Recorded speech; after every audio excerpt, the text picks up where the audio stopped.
Hello, people. I'm here. Right. I have slept. I've slept Hello, 4 hours. people. Uh, Here.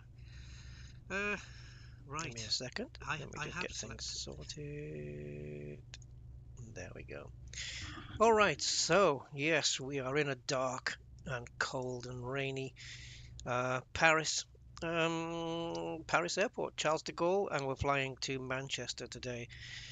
I have the flight plan filed and I have a pasty in the oven, and I ain't kidding. I actually do. So I will need to take a small food break because you guys don't want to hear me munching away. I don't know. It's what is it here? It's 10 to 4 in the morning and I'm hungry. Yeah. Okay, so let's get stuff lit up. I'm gonna put that on and I'm gonna put that on. So yeah, how are you guys? Hope you're okay. I don't know what time it is where you are. But I I needed to do this because I'm testing out GSX. I've had to uninstall it a couple of times. Um, I did post to the discussion forum, and the developers have responded, told me what to do, which I had to actually install the um, I had to install the program, the GSX from, or the actual program that runs it, the add-on manager. I had to install it with an offline installer, which they gave me a link for. And well, the menus are working. There you go. It doesn't say option 1, option 2 anymore. They are working indeed. So apparently they said it was a network issue due to global network outages and the Cloudflare that this uses. Um, yeah, I'm it was down. Yeah, the nodes, some of the nodes were off. I'm curious as to why we have a sad face here.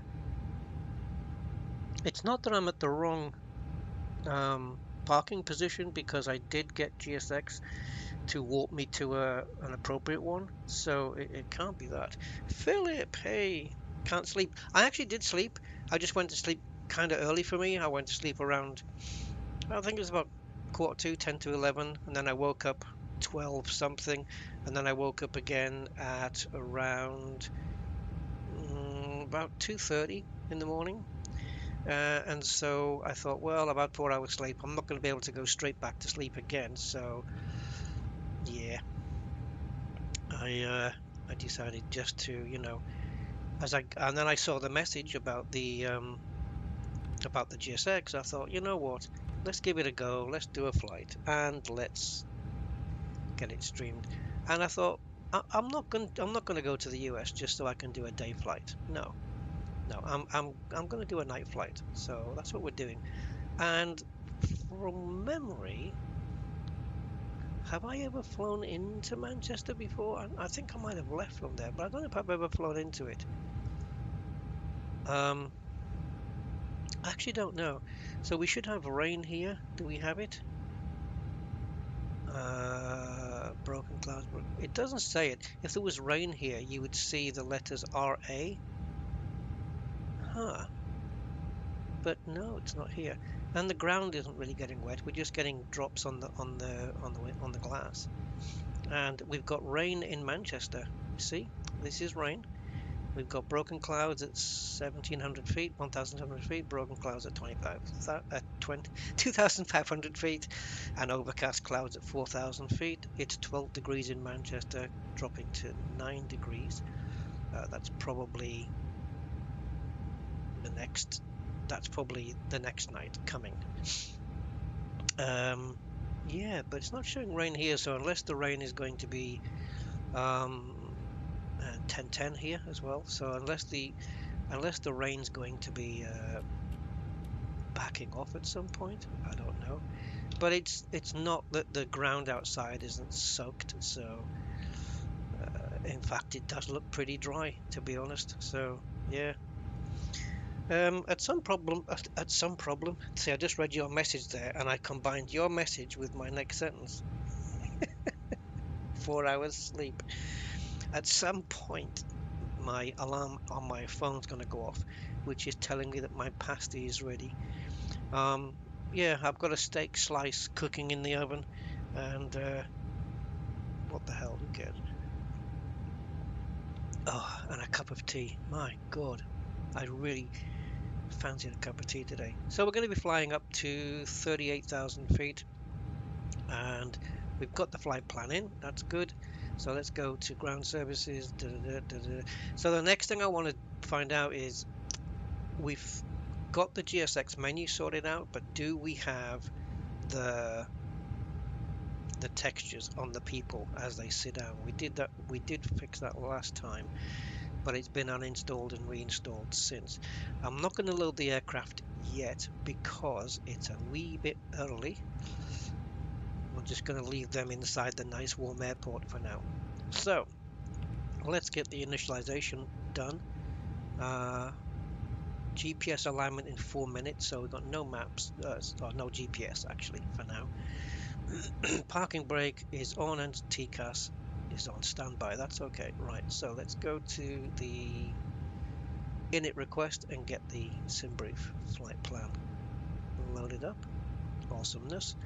And we are Easyjet today. Yes, flying out on Easyjet 2627 as always for me.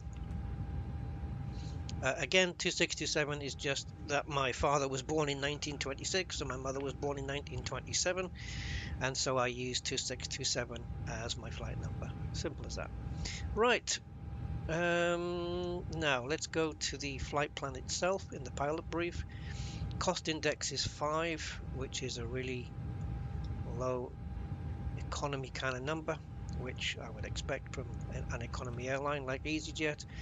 Flying today 38,000 feet, so let's plug that in. Minus 51 degrees up there. It's a good thing we've got the doors closed. Right, wind. Well, let's get the wind request in. So it's just so that the autopilot will know what the winds are like as we're climbing up and can compensate if it needs to for that. Okay, that's all in. I actually don't know what Tropo is. Anyone know what that is? Tropo 31831. I should Google it, shouldn't I? Yeah, I don't know what that is. I see it a lot, but I don't know what it is. Ground temperature 14 degrees. That's obvious what that is. Right, flight plan. I have no idea whether we have an ILS landing or not. At Manchester, I'm kind of hoping we do. Let's just turn this brightness down a second. And also because, we're going to need, yeah, because it's nighttime, we're going to need some light settings here. So just going to turn this up just a tad. I do have the, oh, that was too much. I do have the overhead light on at the moment, which is why we've got so much brightness in the cockpit. Right, so let's go. Oh, I can smell it cooking, guys. I can smell it cooking.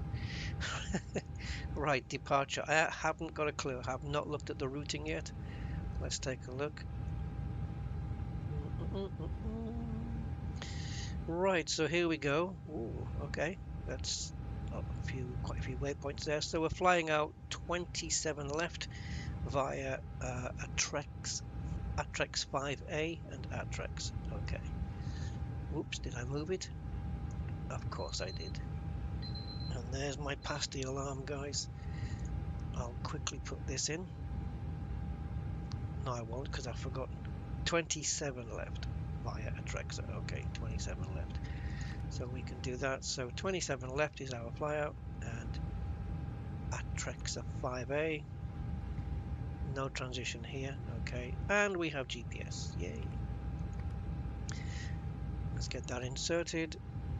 Oh, no manual tracking at the beginning, like we kept getting before. Finally. Sometimes you get it, sometimes you don't. It depends on the runway you're going out on.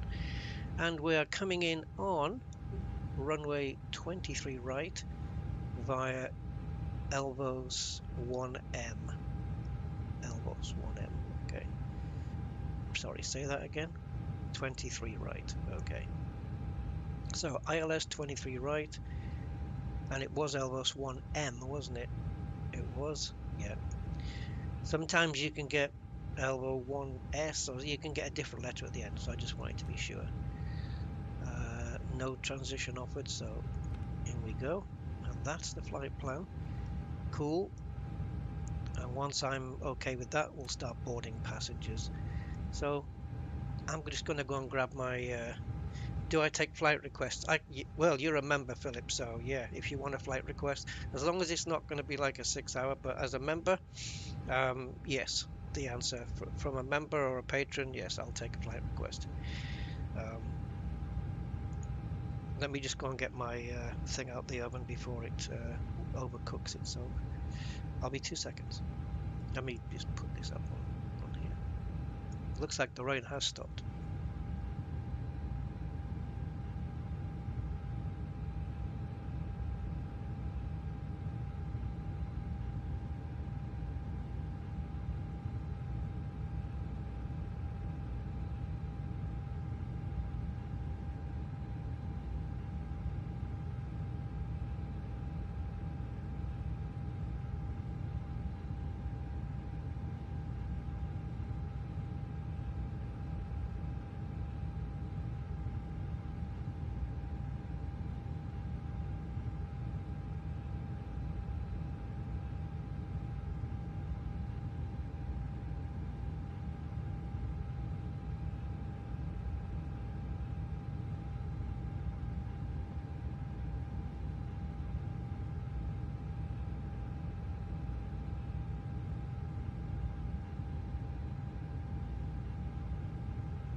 Okay, the captain is back.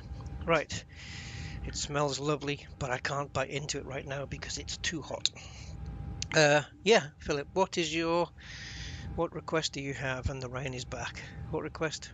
What flight would you like me to take at some point? Right, let's have a whiz through the flight plan and make sure that it's all good and good to go. To make sure there's no breaks at any point. Gone past the ETOPS, which is halfway.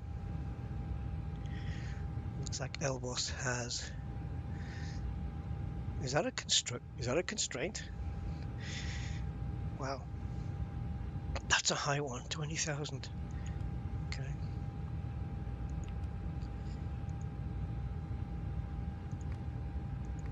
Looks pretty good. Oh, oh, oh, oh, oh, oh, oh. What are you sending me on here?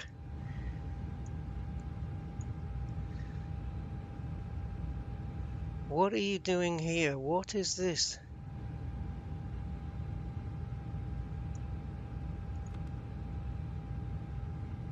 You are absolutely kidding me. No way.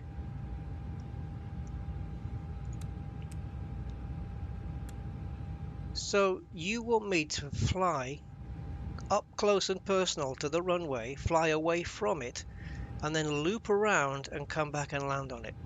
Is that what you're telling me? That's ridiculous. What? They don't let planes do that, surely. What? Unless this isn't actually one line, it's just one that's very close to the other one. We fly up here and then we loop it round straight to the center fix. What altitude are we supposed to be at Dane? 8,000 and then 3,500 by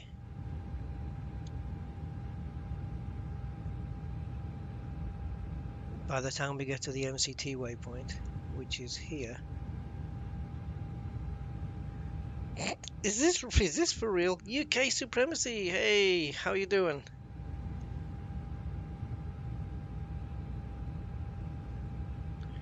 Wow. This can't be for real. I mean, it's flyable. Okay. Okay, I'm up for it. It looks a bit of fun. That can't be for real. But yeah, sure. Yeah. Popular holiday destinations. Yeah, sure, of course. Like Manchester. Oh, Manchester's a dump. Sorry. It is. It is the town. It is. It's become one. Come on, Manchester people. Make your town the best it can be. Um, I'm just going on videos I've seen. That's all. I haven't actually been there, so I can't. I shouldn't really comment. Right. That I've never seen this before. That's crazy, but sure. Okay, I'm willing to give it a bit of a go. It seems fun. Right, let's see if we can get people boarded then. See if it'll do it. And let's get the door open at the back. I know we shouldn't. It's against the rules, but yeah. Now, if we go here, we want to load the aircraft, and we want to load it via GSX. And all the options are now there. Beautiful. And let's send it also to the Please don't load aircraft until the fuel truck arrives and ask to do it. So we do need fuel. We need to have the fuel truck come and put the fuel in. We need the baggage sorted out, and we need people coming on. And yeah, it's wet, but they won't get wet because they've got a jetway. Austria. Oh, I'd love to do an Austria one. I've done a couple of Italy ones. Yeah, if you tell me where you'd like me to fly from and to, are on their way. You know, make sure it's around, I don't know, 1.5 to 2 hours. A bit more than 2 hours. I'll go. Austria, yeah, that Austria would be beautiful to do a flight from there, or from there or to there. I've done Innsbruck, which that's in Austria, isn't it? Done Innsbruck. That's a dodgy one. That one. Taking off is fine. It's the coming into land bit. The other dodgy landing, I guess, would be Madeira in Portugal, because your plane is constantly turning until you are pretty much there on top of the runway. You know, so your plane is like circling around to it. And then you've got to get the thing stopped because it's just water all around. That would be a fun one to do at some point. This is obviously not correct. Estimated fuel on board, 1/2 ton. By the time we land, that's not correct. It's just that we haven't got the correct fuel in yet. The fuel truck is there, along with the sandwich people. Sky Chef. Ambassadors. Gourmet in the sky since 1942. Well, I hope the sandwiches are a bit newer than that. Right, I'm just going to mute a second while I bite into this pasty, because I might burn myself and swear.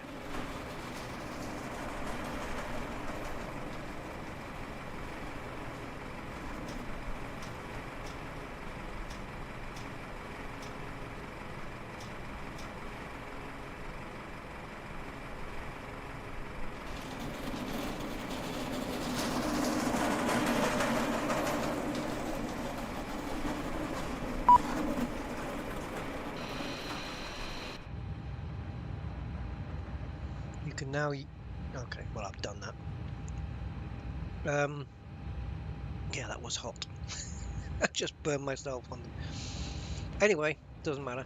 Right, so let's go to the second init page then. So we go back here, go to the second page, and you'll see from here that this is now filled in because we've just clicked this.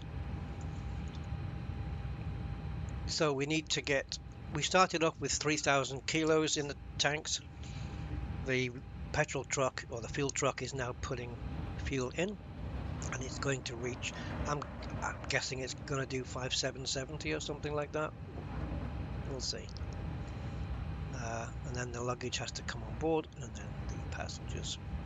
And hopefully there'll be no pink passengers this time. Yeah, so that's good. So now let's go to the performance page. And we can do this two ways. we can actually do it off the tablet, right? Or we can do it from SimBrief now. SimBrief has got the ability to do the performance, but we'll do it from here. So this is basically what SimBrief does. It can fill in this information, and the speeds that it puts in and whatnot is a little bit different to what the onboard tablet says. But I'm going to go with the onboard tablet because it's part of the plane.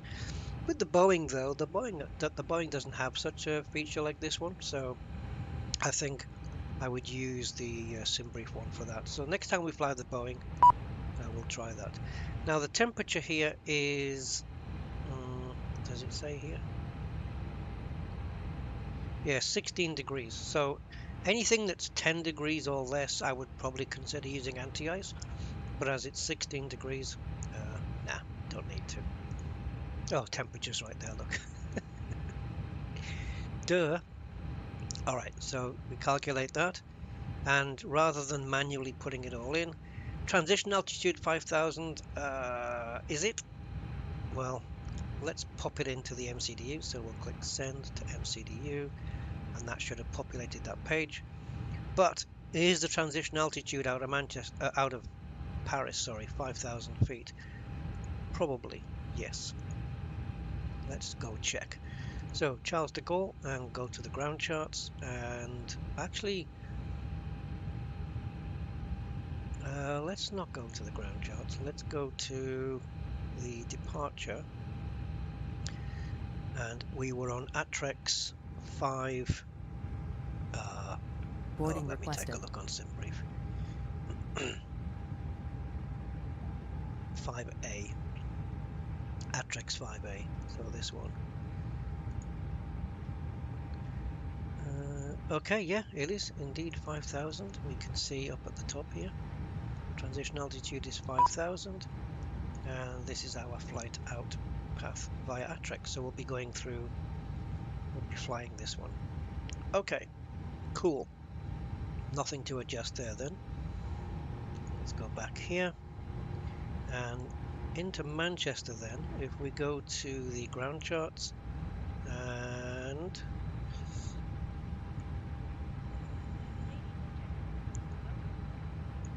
is it going to be this one?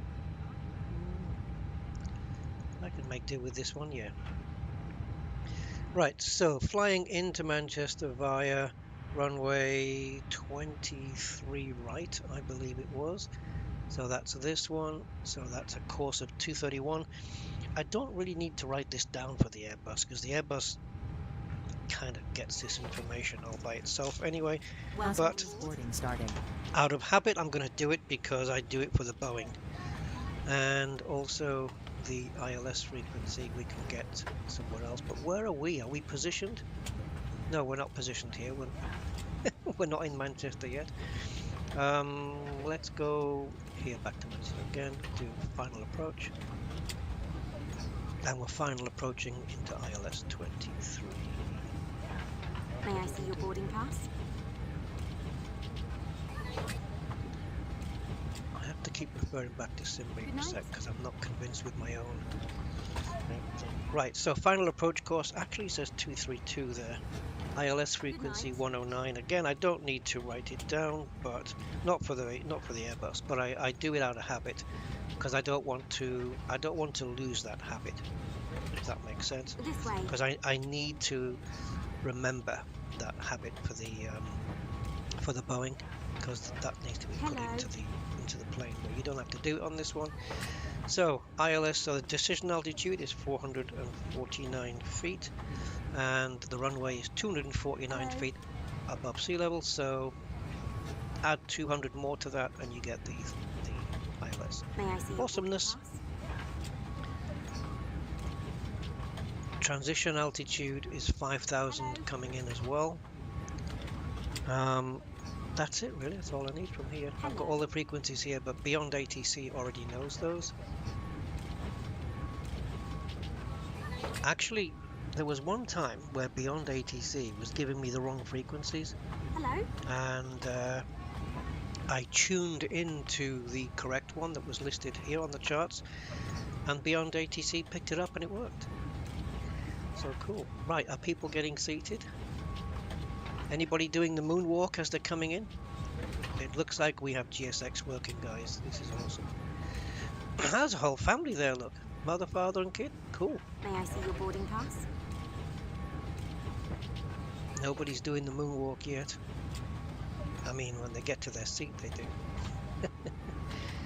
She's asking to see their boarding pass, but none of them ever show it. Hello. You know, Philip, I wonder how long a flight from Austria. Yeah, to Austria. Okay. Hello. That would be better. You're right. Flying to Austria would be better than flying out of it. John Lennon Airport in Liverpool Good night. to Austria. This That's way, an interesting please. flight. I will note it down.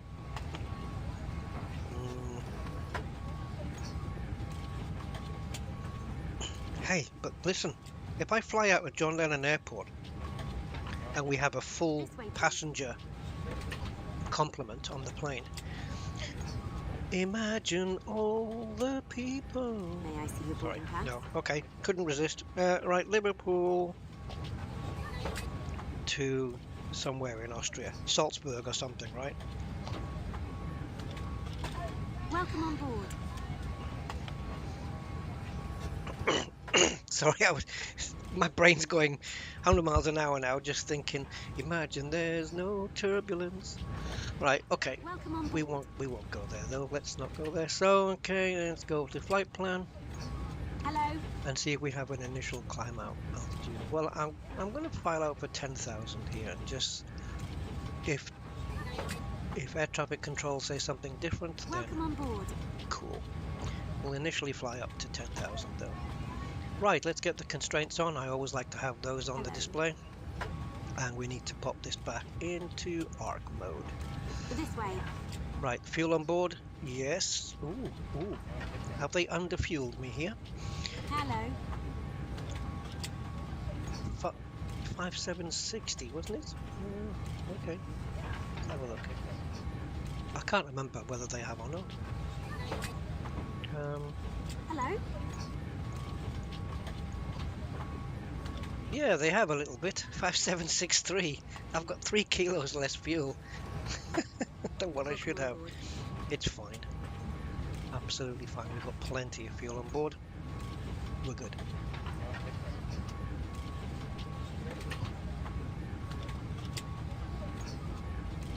This way, please.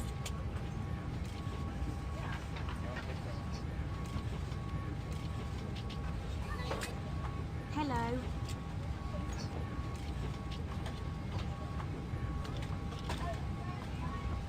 Hello.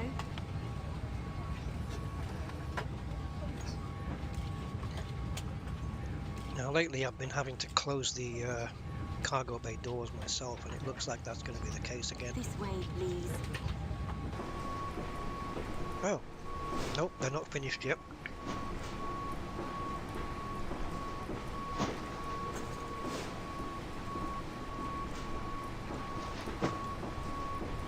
Are they nearly finished? How many cases are left? 1, 2, 3, 5, 6. The guy at the back of the plane, he's done. He's off for early lunch. Yeah, Salzburg would be good, wouldn't it? Okay. And if we get a good shot of the Austrian landscape, wow, that's going to be cool. Obviously do it in the daytime as well, right, to get the best scenery. Don't want to do Austria at night. Crash into a mountain. You'd be shouting, "Help! Help!" Sorry. I know. You can expect really bad puns at this time of the morning.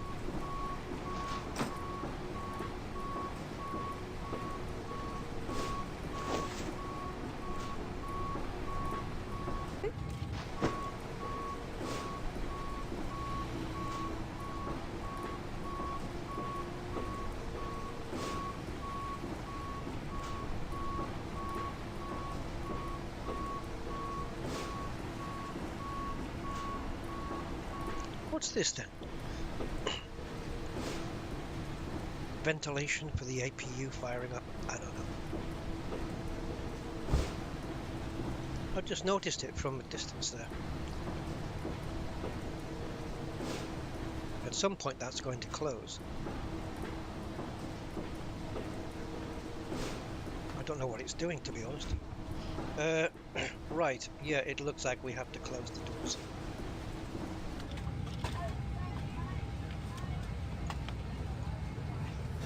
Good night.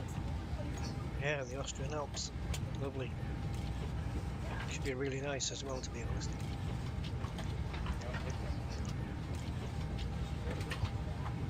I have flown over the Alps a few times, and it's quite nice. It is really nice. Right, let's just do some other things before we get the EFB. What's going on here? We need to go back to the input. This is still incorrect. Hello.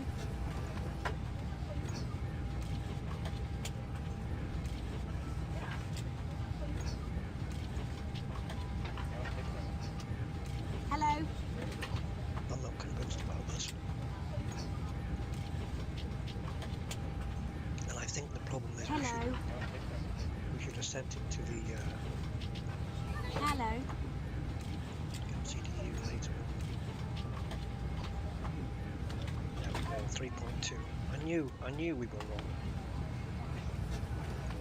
I don't think that's going to upset these amounts though, because the amounts were taken off the tablet, which were based on Welcome on board. on the thing anyway. But just in case. This way, please. It's got all the stuff on. Just recalculate again. No, it's fine. It's fine. It's exactly the same. All right. May I see your boarding pass? Passengers, how many are on board now?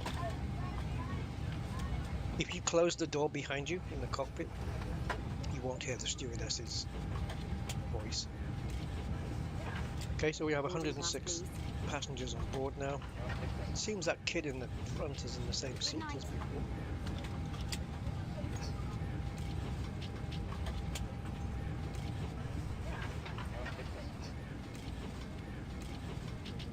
Hello.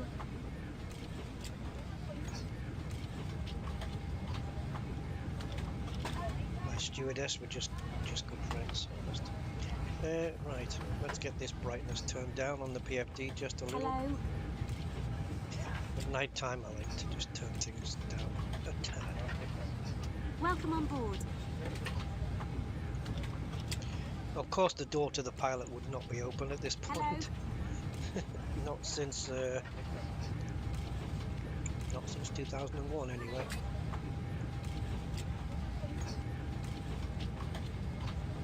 Good night.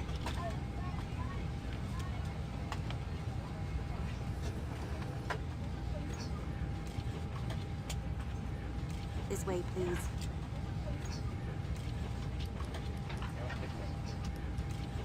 Hello.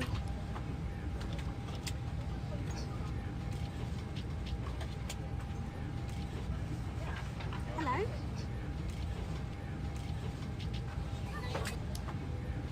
Hello.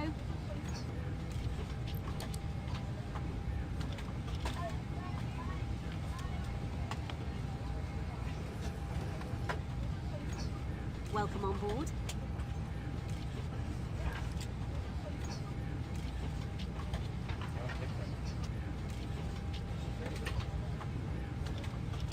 Boarding pass, please.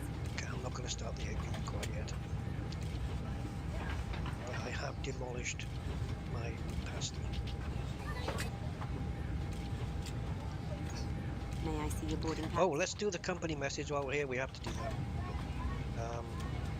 No, that's the APU. It shouldn't be firing up though. Hello. Let's go to the ATSU and AOC. Receive messages, and there's the look sheet. Let's accept that. Oh, TCAS, let's put it on now. It's a bit early, but I think, is it early though? I mean, you can still get it happened to us on the last flight where we got a traffic warning while we were at the airport here. Right, everyone's on board, so cool. Now, as for the pushback, well, it gets based off the beacon light, so we're going to carry on doing that and hope that everything's going to be fine today. Oh, the fuel pumps is off there. Well, we're going to have to fix that. Thank you. Right, let's start up the APU. And while we do that, we'll just get Beyond ATC connected. Beyond ATC connected. Connected. I love that. Connected. Very sure.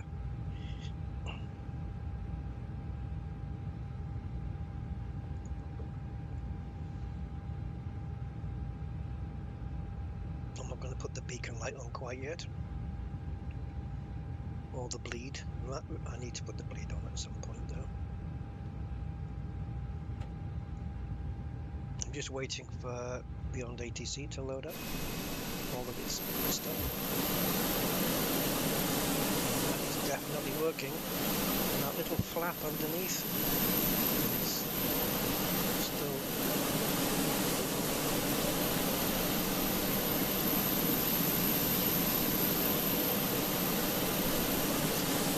whatever. Oh god, my call sign is a weird one. Donosti 2627. Where does it think of these things? Or where does it get the name from? Right, so we've got let's tune into the 80s for a second. 200 broken.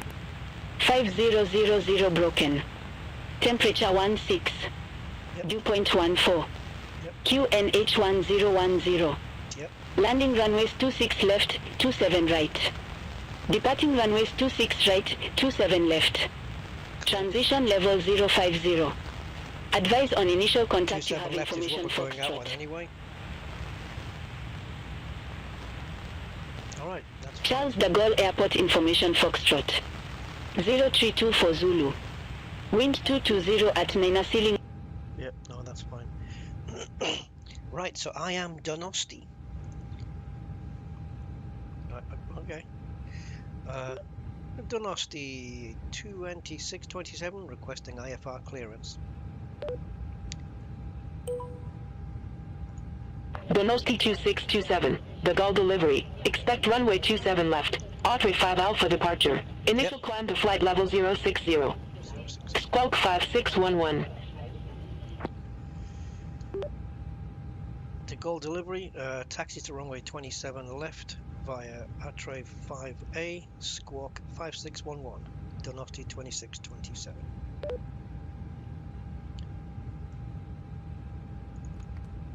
So 5611 is the squawk code. Transponder frequency, whatever. Did she accept that? It seems like. Donosti 2627, the Gaulle delivery. Expect runway 27 left. Artery 5 Alpha departure. Weird. Initial climb to flight level 060. Squawk 5611. To Gaulle delivery, expect runway 27 left via Atre 5A departure. Initial climb to flight level 060, squawk 5611, Donosti 2627.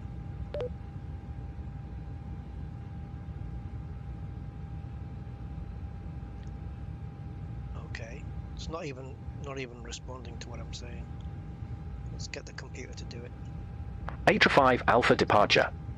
Squawk 5611. Donosti 2627. Did I pronounce the Donosti departure wrong? 2627, read that correct. Contact ground 131.605 when ready for pushback or engine start. Roger, contact 131.605 when ready for pushback. Donosti 2627.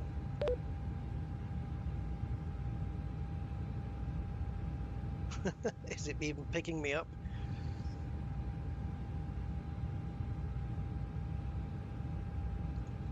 What's going on? Ground 131.605 when ready for pushback or engine start. Donosti 2627. Bye-bye. Weird. Donosti 2627 requesting radio check. Yeah, so what's the problem? Donosti 2627, readability 5. Yeah, okay. I don't know what the problem is then. Okay, so we're ready for pushback then. So beacon on, and that should start the sequence, I think.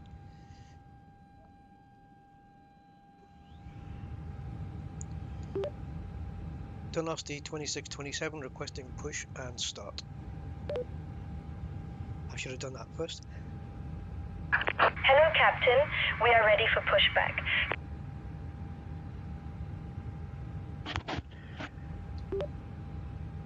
Donosti 2627 request push and start.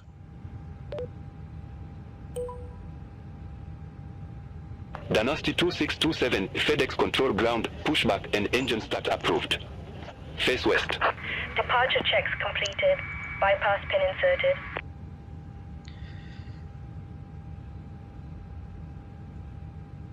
Face west, eh? Do you know, I have no idea where I'm going.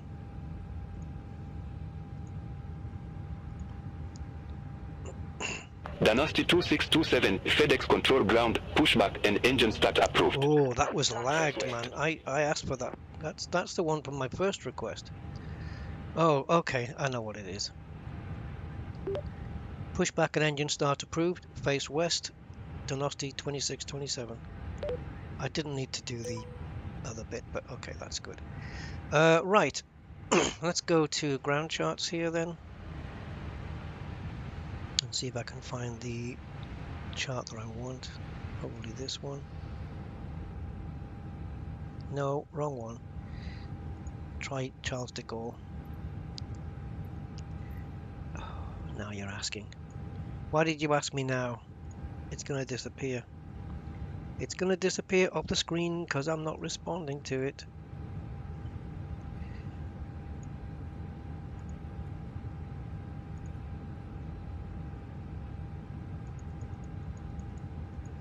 Right, where are we? 35? No, fuck. Excuse me.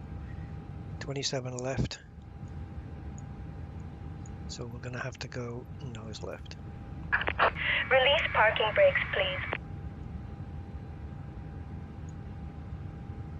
Right, we have to go. I'll release the parking brakes in just a moment. Release parking brakes, please. Yeah, left's going to be difficult, but they did say face west, and then we're going to have to go down here. Because we have to take off from up here. Release parking brakes, please. So it's going to be fun. Commencing push. All engines clear. Start at will.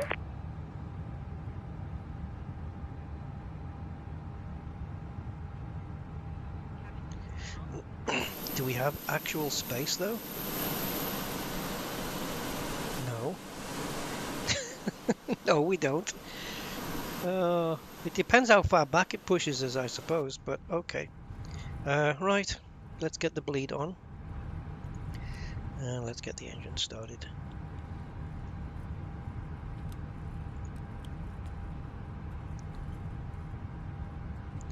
Right, so first thing we want to follow is what? Yeah, anyway, the N2. And then after about 20 odd, it should start piping this up. N1. We've lost 20 kilos of fuel already. Okay, so let's go here. I can hear it powering up now.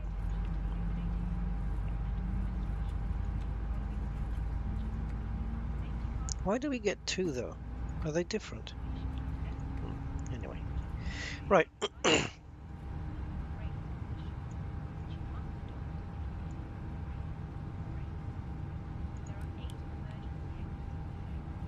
Engine 1 started. Oh, look at that! It has put us onto a taxiway. Oh, brilliant! Please set parking brakes.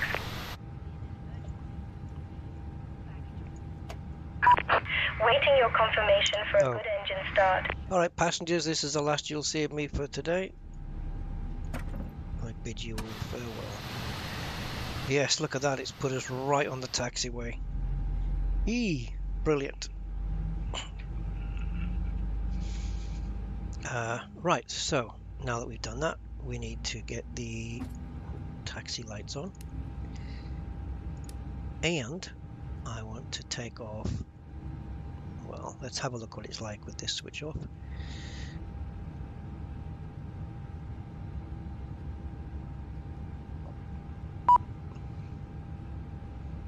Oh yeah, no, we do have a good engine start on both.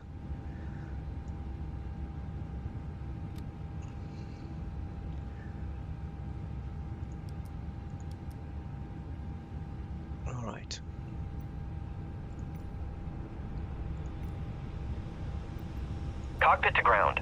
We have a good engine start. You can disconnect. Unhooking gear. Donosti 2627 requesting taxi to runway.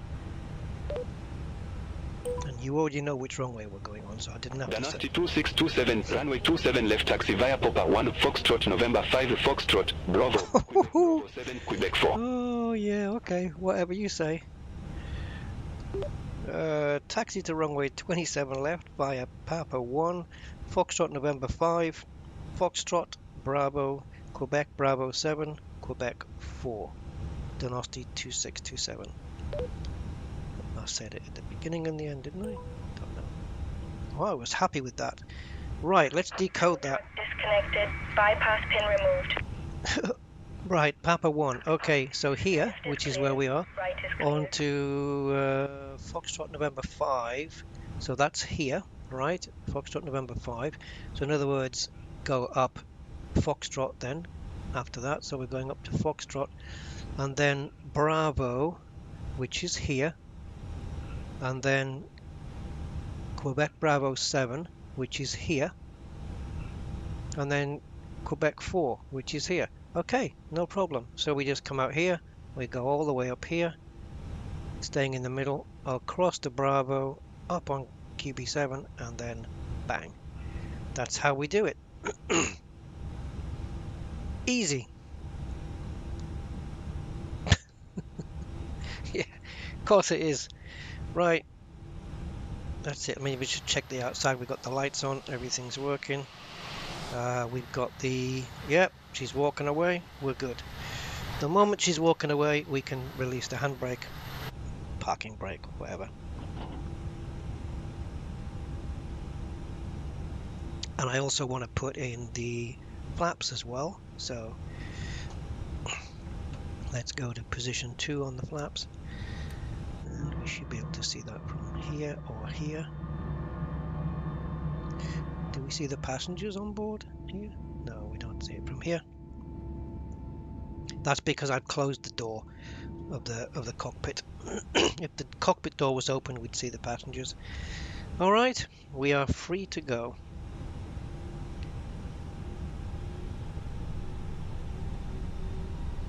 Goodbye, Paris. And yeah, off to Manchester. Now, hold on, hold the phone. Hold the phone. Can we, from here, where are you? Is that you? Navigraph. Yeah, I don't want you that big though.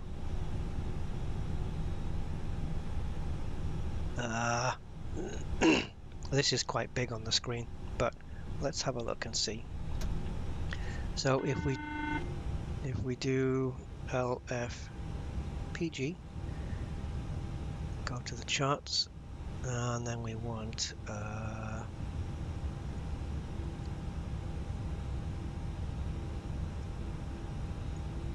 this one. Is it going to show us on the screen? It actually doesn't on this one. Yeah, on this one. Yeah, on the, we do have SimConnect running, so it should Yeah, it doesn't show our aircraft position here. That's what I wanted to see if it did.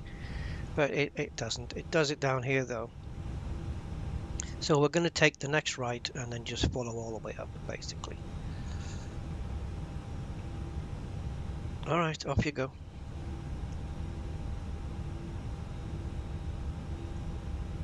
No? Nothing?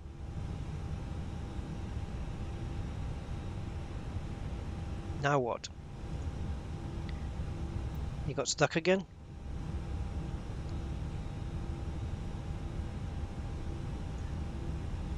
Yep, throttles are not responding. Okay. Don't you love it? What has happened with Navigraph that stopped the plane responding?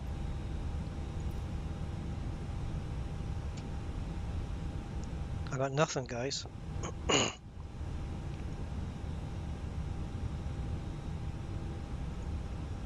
Well, that works.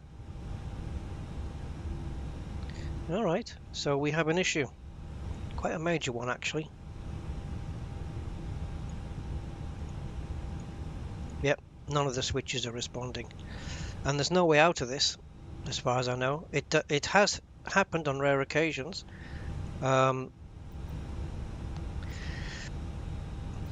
It could be that in the past it's happened with Navigraph, and that is why I think on 3 previous occasions now I've decided to uninstall Navigraph as a toolbar option, because, well, it kind of fucking sucks really that it kills your plane, because we're ready to go. And you see how the modes are changing, right? But it's actually not moving the switches. I've never ever been able to find a solution for this. Never. It's always been a new flight. We have to do a new flight. And I don't see how that can possibly change. So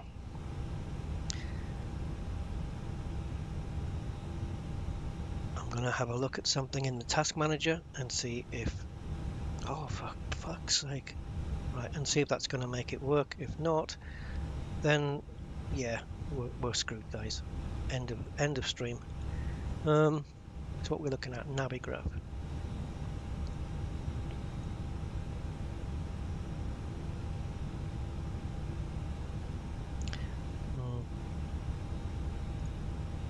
It's very sucky, this.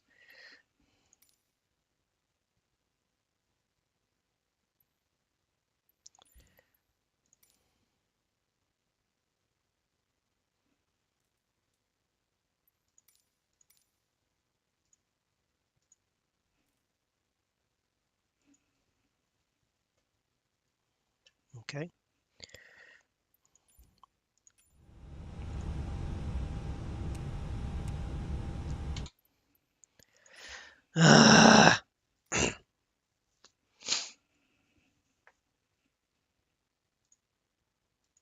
Right. Guys, it's up to you. We can start again, or we can just say, screw it, fuck it.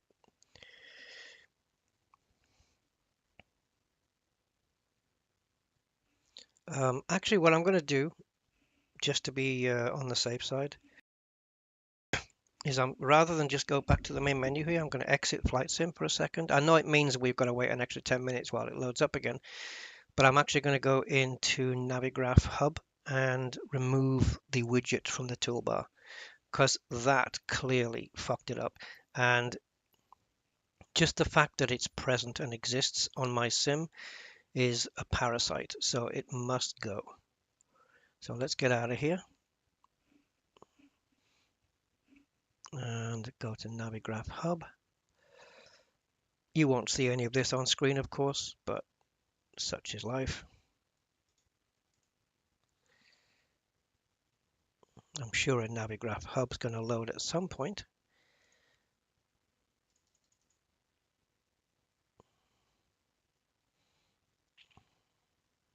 Yay, finally. Right, so let's have a look. Navigraph charts in-game panel, remove. There we go. And life is just better without it. You don't need it because I don't. I've got Navigraph as an app on my desktop. I have Navigraph inside the tablet on the plane. So I don't need it. So now I'm going to have to edit the flight plan because the times are all wrong. And we're going to get assigned different runways, different amount of passengers and all that shit. Probably. It's possible that that can happen. Let's just say that. So yeah, sorry guys, completely out of my control. So if I lose watchers, views, subscribers because it's something that's not my fault, that's a bit sad. But yeah, again, it's just bugged. The game's bugged. So I never learned my lesson about not using the Navigraph thing. I never learned my lesson with it. And it's not the only thing that causes that bug, by the way. I'm really surprised that Asobo haven't fixed it. But there's no way out of it. Apart from, starting a brand new flight, there is no way to get out of that bug while you're in the same session. It can't be done. And I know that because I've tried.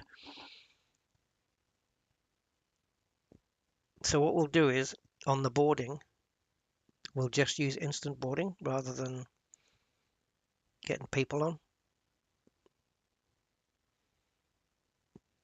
And I can't remember where I was.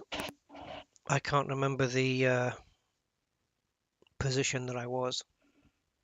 The box. Let me see if I can run my stream back and have a look. I want to be on the same gates because I want to do the exact same everything.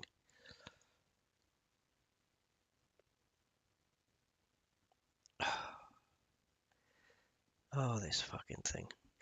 Right. I need to find a still frame from my stream where I've got GSX on screen.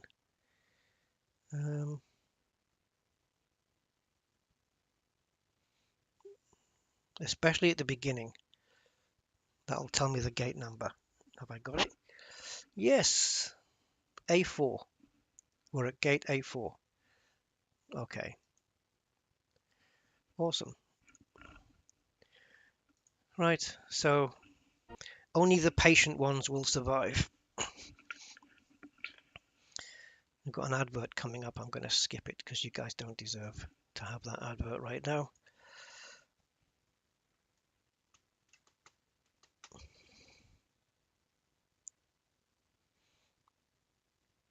It takes so long, doesn't it? And this is with Flight Sim on a very fast M.2 drive.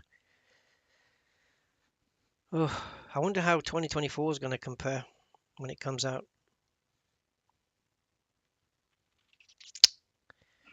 I guess we'll find out. So I'm going to have to chapter the stream now so people don't have to watch, unless they want to, they don't have to watch this first failure.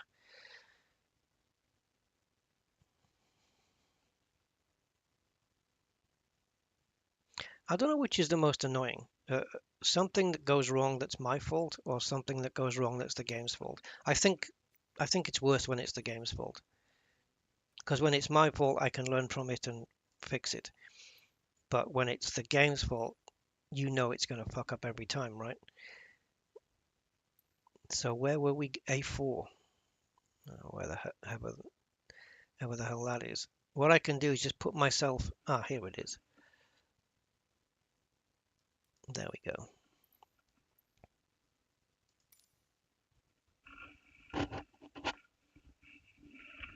Do you guys hear the cable with my headphones rubbing against the microphone stalk? Because I do. I don't know whether you guys hear it or not, though. But there you go.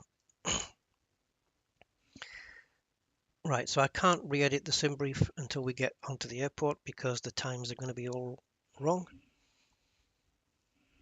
And I'll quickly run through the whole procedure without any explanation whatsoever. But at least the sun is dawning now, so I suppose that's something. Right, I don't want any of this. All right, so let's go to sim brief. Let's refresh the time and generate the flight. Please give me the same frickin' shit as before. Oh, more passengers now. Awesome.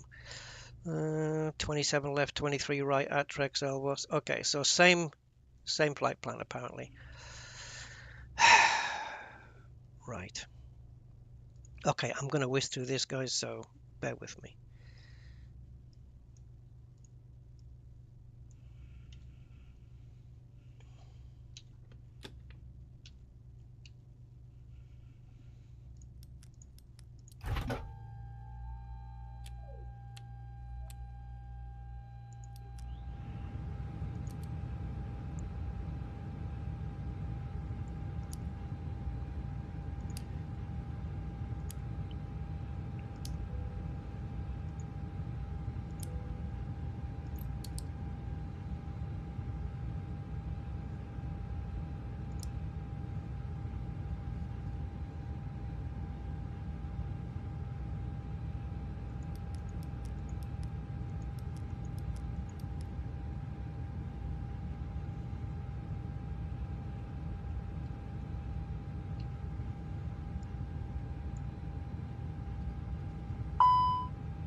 Now there is a quick way of doing this to get through this quicker, but I don't remember the exact menu procedure, but there is a way to do it. Just to get the GPS running faster.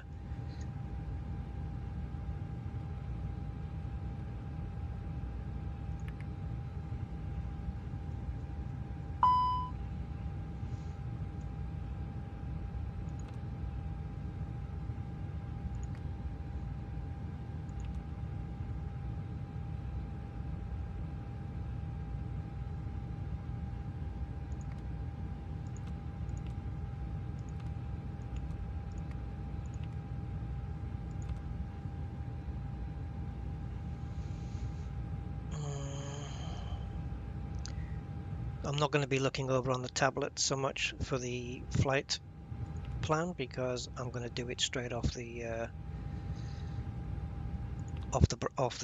browser, just for speed.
Landing gear not uplocked. What? Go away.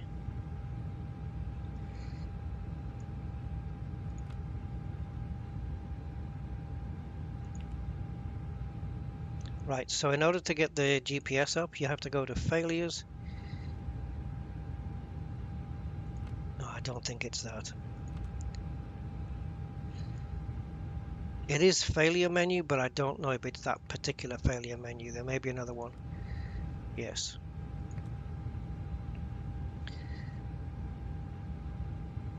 Oh, Jesus Christ, where do you go, man?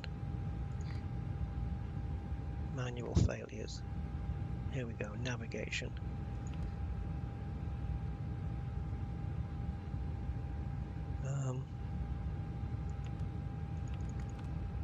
Here. Clickety, clickety, clickety. Boom. GPS running.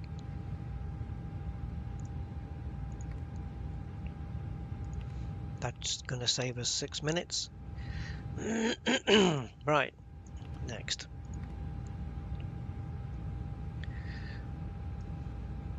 Mass and balance. Load the aircraft instantly. Send to the MCDU. Why have you dropped this down to 40? Weird.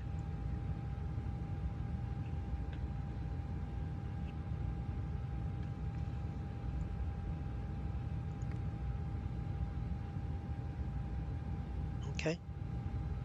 Estimated fuel on board 2.9. That's okay.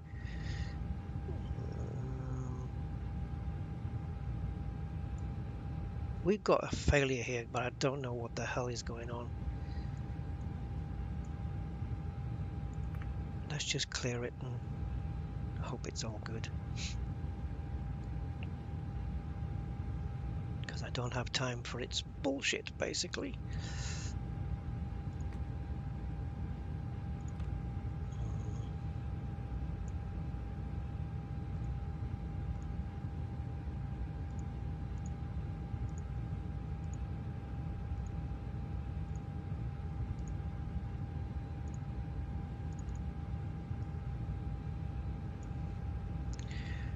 All right.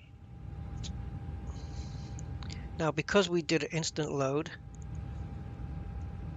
does it show people? No. See? Now we've been let down because we don't get the effect that I wanted in the first place. I'm even debating whether to just skip using Beyond ATC at this point as well, just for speed, because we've lost so much time. And there's so much crap that needs to be said to these people.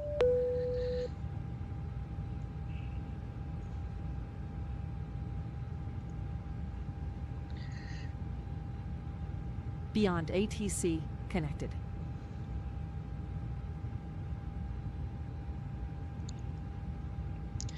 I guess we'll just have to see how it goes.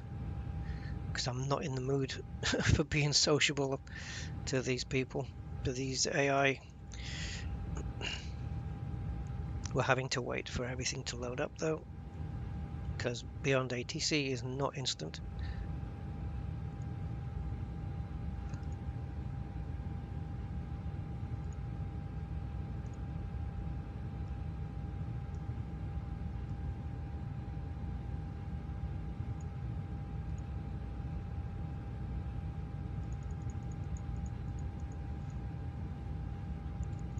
I hope it gives me the same taxiway. It doesn't really have much of a choice, to be fair. Donosti 2627 requesting IFR clearance. Donosti 2627, the goal delivery, expect runway 27 left, or 35 Alpha departure, initial climb to flight level 060. Squawk 2521.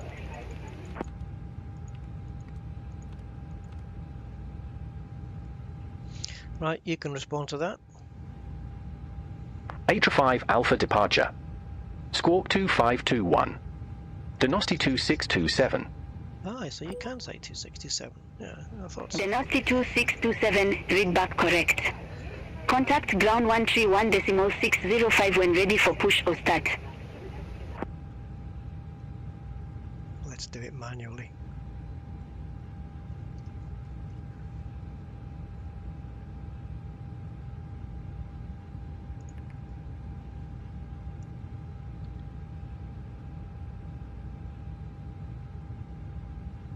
Now I didn't respond to their message. I just switched the frequency, so I hope they don't mind too much. Let's switch it back. Oh, okay. Wait, the response is no longer there. Okay. Let's get the APU on. 1, 2, 3, go.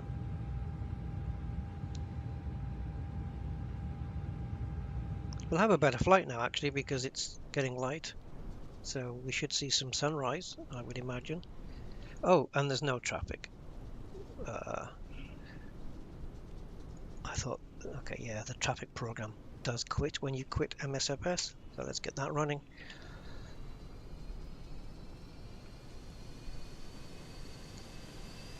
Lad, what a complete arse this has been.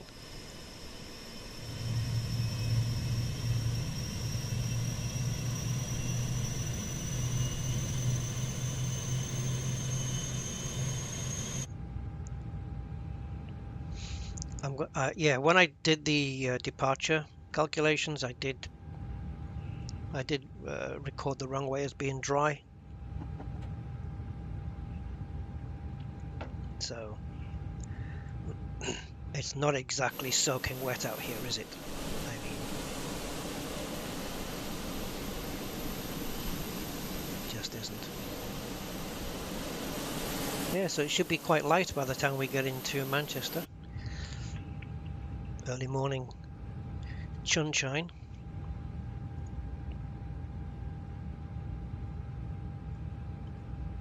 Okay, looks like APU is running. Yeah, it is. Right, let's get the company messages out the way, otherwise they're just going to annoy me being on the screen.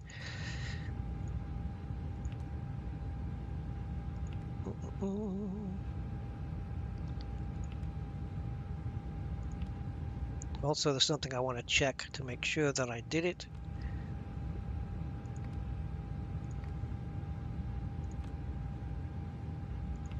The wind. Ah, we did do it.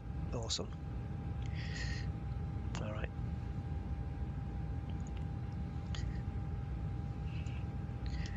Donosti 2627, request push and start.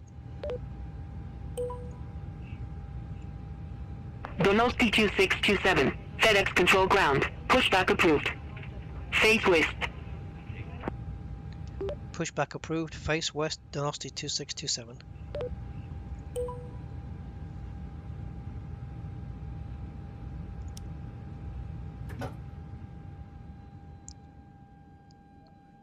Oh, did I not start it?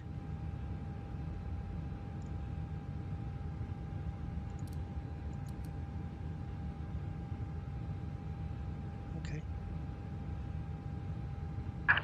Yeah, we did. We are ready for pushback. Exactly, okay. Don't normally see the Airbus flicking over the power like that.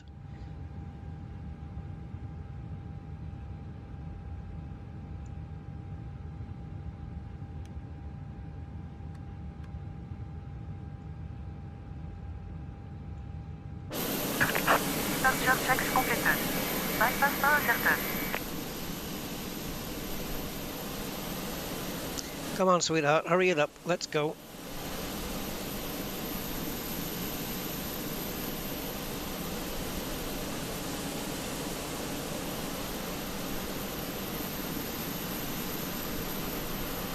You know what I miss most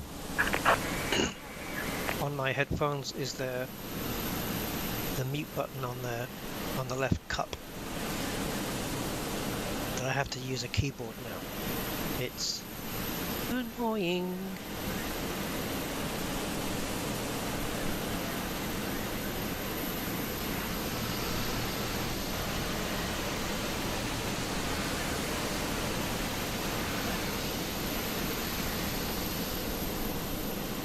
Up we go.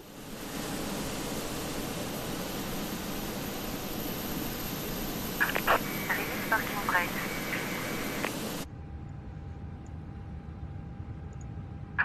Starting push. All engines clear. Start at wheel. Now we're going to go all the way. They're going to push us all the way back to the green dots, which you can't see at this point, but they are there. Let's get this engine started. What else do we need?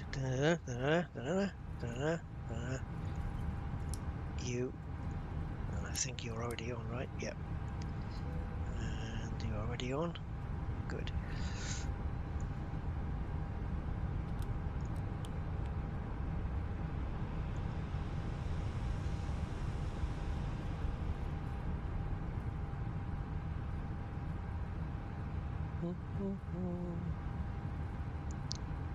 It's quite a long push back to the taxi line. Well, that's good. Gives me plenty of time to crank these engines. And engine 2 starting up nicely there.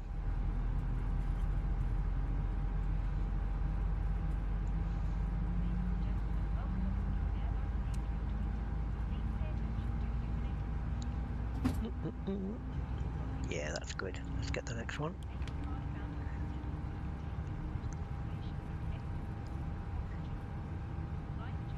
Now, the taxi procedure should be exactly the same as last time, because I can't see a better route, and this is where we got stuck last time. So yeah, no Navigraph crap this time. Waiting your confirmation for a good engine start. Okay, I'm just going to run through this quickly to make sure that I'm happy with everything. I don't know what the hell's going on here, but sure. Extra time minus 0.1. I really like, oh, okay, whatever. It looks like that if we can't land at Manchester, the alternate airport, we have to fly all the way back to Heathrow. Oh, wonderful. By which time we'll have a ton of fuel on board. So what's this then? Minus 0.1, I don't understand this, but okay. It is whatever it is. Right, we have a good engine start, I'm sure. Cockpit to ground. We have a good engine start. You can disconnect. Yeah, we do. APU can go off. But anyway, what else? Taxi lights on. Cool. Right.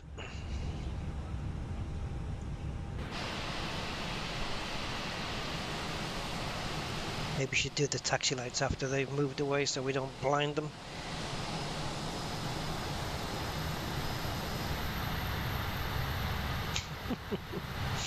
Got to consider them.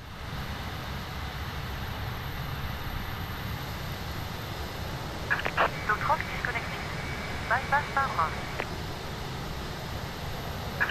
Left is clear. Right is clear. Right, so we're just waiting for Ponytail here to disconnect the pin. Oh, she's done it already. So now she'll have to give us a wave goodbye, and then we can go. Donosti 2627 requesting taxi to runway 27 left.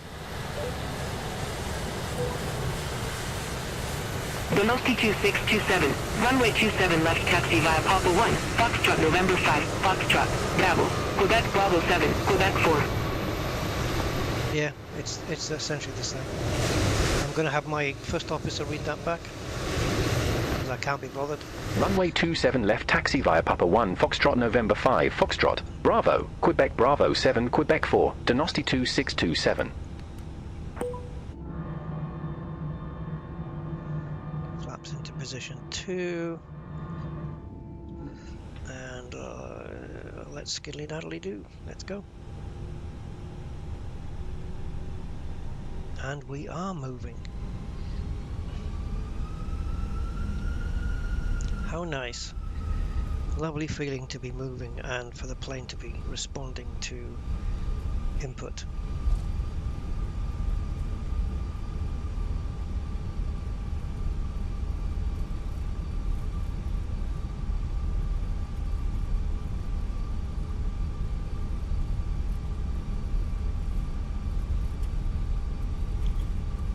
had a feeling this might not be the turn off.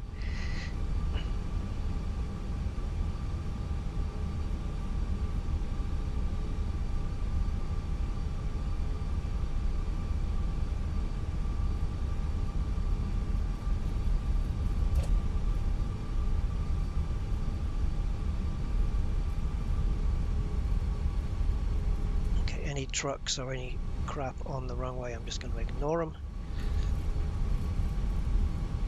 Hopefully GSX will sort that one out at some stage. Now, our turn off, that's going to be fun. So we're currently on Foxtrot, so we're going to be coming off on Bravo. So hopefully we'll get that spotted.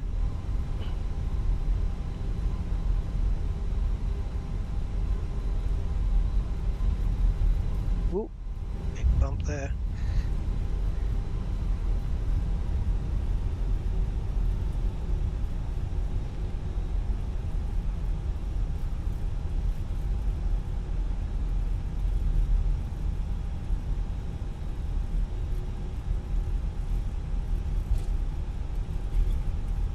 Right, so we're approaching a turn off, which is not ours, definitely won't be ours, but it's how many after this.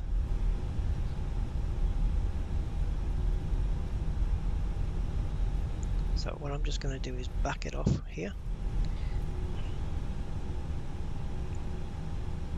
And zoom in. So we want to be, it's 1, 2, 1, 2. Well, do we just go to the end? See here, there's an island of grass there, so it's when we get to the grassy bit. There's a tight bit here, then there's a grassy bit. That's when we make our turn. But there's just so many exits until then. Okay. It probably is going to be a wet runway by now. Doesn't matter.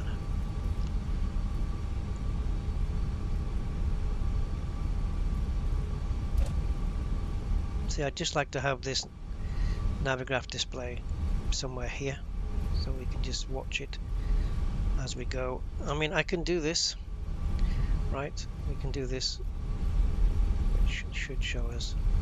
Yeah, it does. So it's when the grey bit ends we make the turn, basically.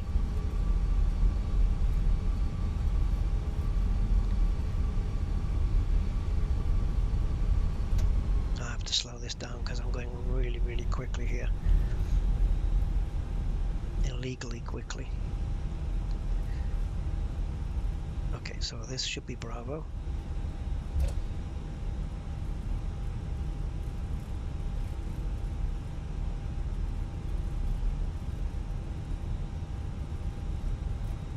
What if there was a sign there? It was too late for me to read it. But I think we're on the right track.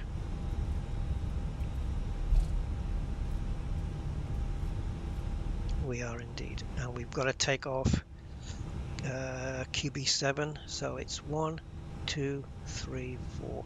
It's the 5th left turn. As you can see, I can't steer when I'm looking at other things. So 1, 2, 3, 4, 5. Let's do it visually. Yep, that's it. I know this looks very sucky and amateurish, but the plane won't stay. If I look down on the tablet, I can't keep the plane straight. It won't steer straight because it's just the way it is. I can't steer it straight. So it's the 5th one that we want, number 7. And also we were traveling way too quick, and the steering gets super sensitive. So 1. There's a plane coming in as well, which Beyond ATC doesn't counter for now, doesn't cater for. This is 2, which is QB4. We want QB7. This is QB5 coming up. Go away.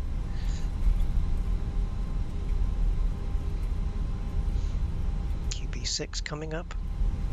We're now speeding up to ridiculous speeds again. this is key B7. That plane's going to have plenty of time to land. In fact, I think it's landing on 27 right by the looks of it.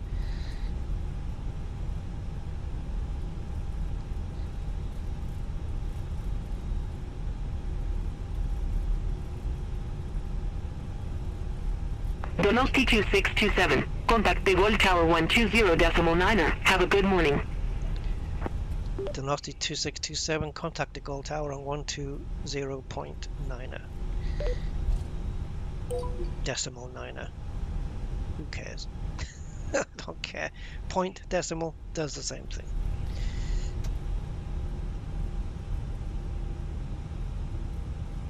Okay, there we go. 27 left. We made it. Hey, he hasn't got his wheels out, man. Right. So that's it. We just make this left turn and we're good. Okay, so let's get the auto brakes to max. Let's get the spoilers out. Standby, takeoff config. Done. And Donosti 2627, request departure, runway 27 left. Aircraft calling for departure, say call sign. I did. Donosti 2627, request departure, runway 27 left. Donosti 2627, the Gold Tower, wind 220 at 10, runway 27 left, cleared for takeoff.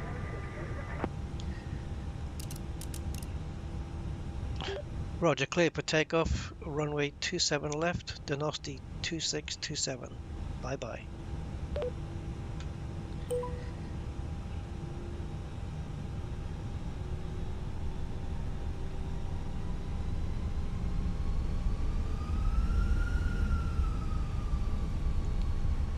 Looks like it's going to be quite a nice day at the moment.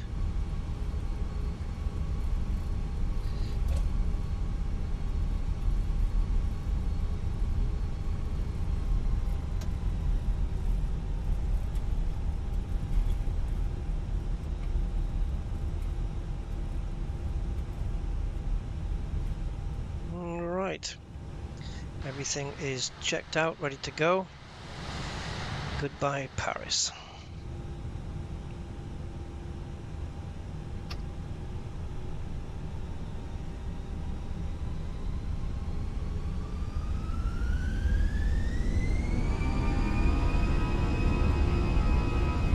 Okay, that's stable. Let's punch the throttle.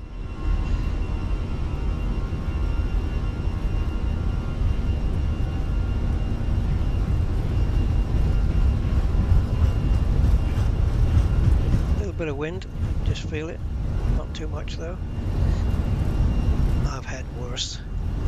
V1 and rotate.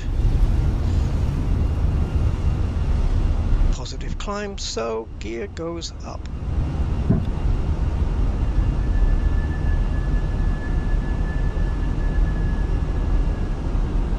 What an uplifting experience.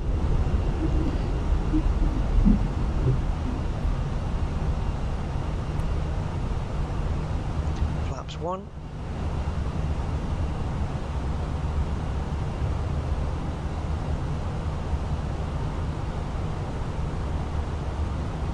Donosti 2627, contact the Gold departure 131.2. Donosti 2627, contact the Gold departure on 131.2. Roger. Maps in.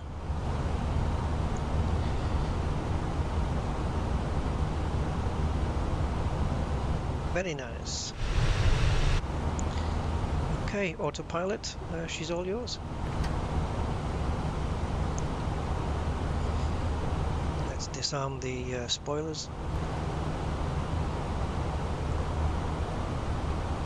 And when we reach 10,000 feet, we'll get the landing lights off. Oh, Jesus Christ. I hate it when my hand hits something on the throttle. You never know if you've hit a button that you shouldn't have hit. That can ruin your day. Eiffel Tower spotting? Yeah, don't think so. Don't think so. Oh, has everybody left? Oh. I know, I suck. But, yeah.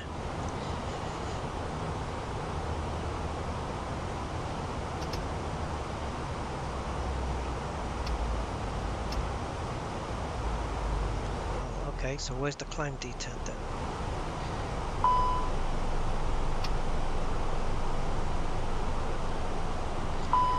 Yeah, you'll have to wait. Yeah, wait your turn.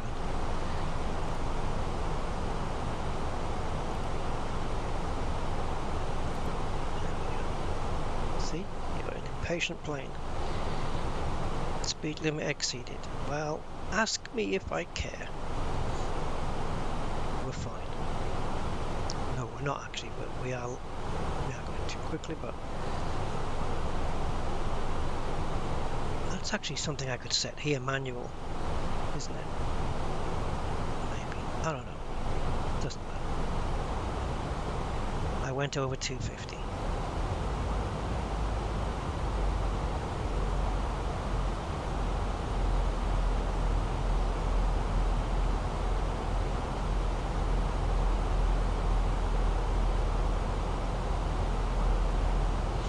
Yeah, so because of the need to instant fill the plane instead of using GSX, it'd be nice if they gave us an option to auto-populate the plane, so it would just pop all the passengers into their seats in one go, just to get around the issue of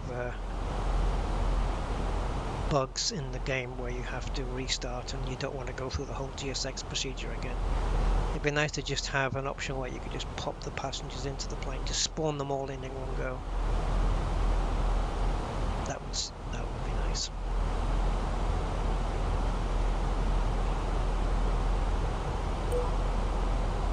The goal, Dynasty 2627. Good day, 2,700 feet. That was years ago.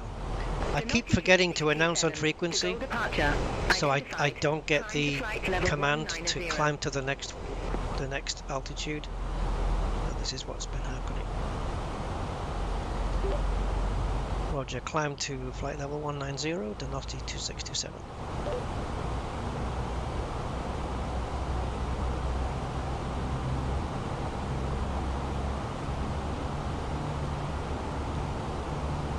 It's saying acknowledge instruction like I just didn't say anything. Climb to flight level 190, Dynasty 2627. Wow. It's deaf. It's not quite as bad as my Google Assistant on my phone. Wow, that's so bad. It's speech to text, you know, when you can't be bothered to type a text message and so you speak into the phone. Wow. The one on my Huawei P30 Pro phone, oh my god, it's so bad. It's really bad at understanding what I'm saying. And when you want to put punctuation marks in, like full stop, comma, it writes those words out. If you say what do you mean? Question mark. If you said that to Siri would write what do you mean and then put a question mark at the end. This one writes what do you mean and then it writes the word question mark out.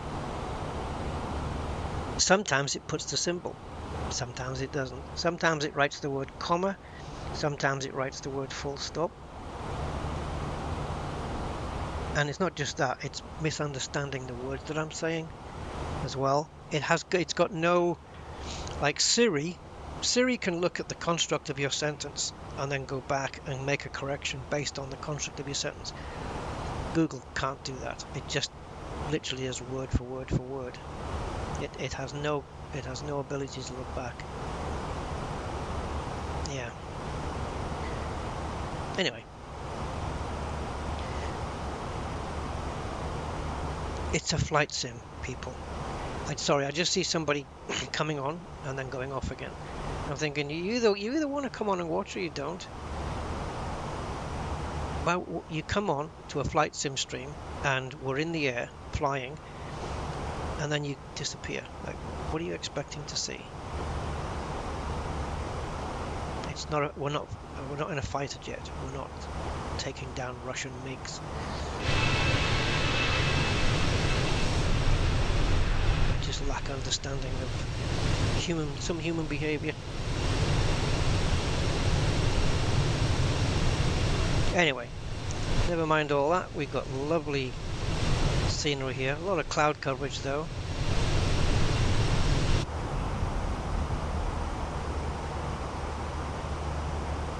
But we're a little late getting up to altitude.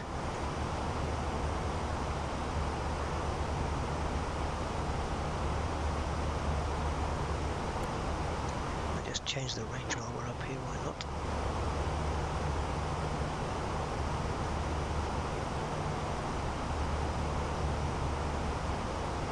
Okay.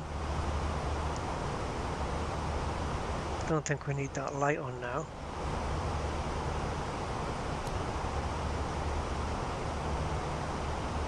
A bit brighter outside. Denosty 2627. Contact Paris Control 125.7. Roger, contact Paris Control 125.7. Denosty 2627.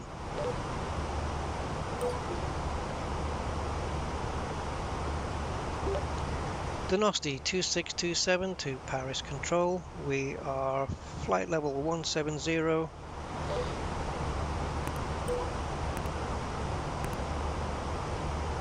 Denosty 2627, Paris Control. Good day. Identified. Climb to flight level 380.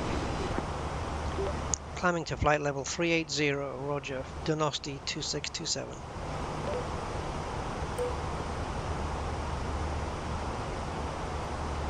Takes us up to our cruising altitude. Sweet, absolutely sweet, lovely.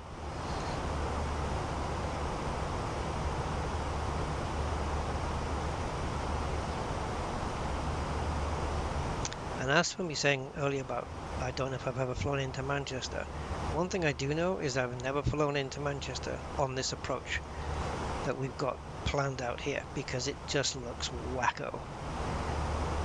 It looks really wacko, this one, but okay, we'll take it.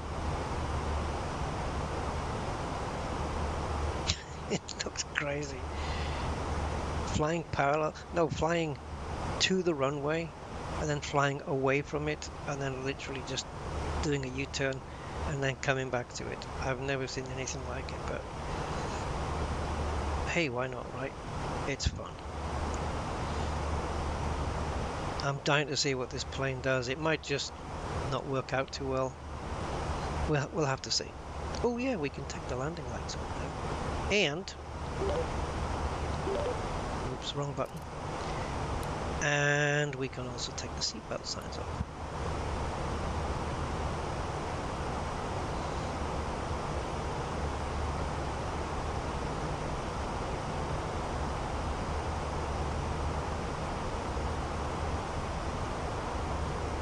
Let's take a look out. Yeah, so this is well, it'll be 6:30 in the morning over Paris, over France here.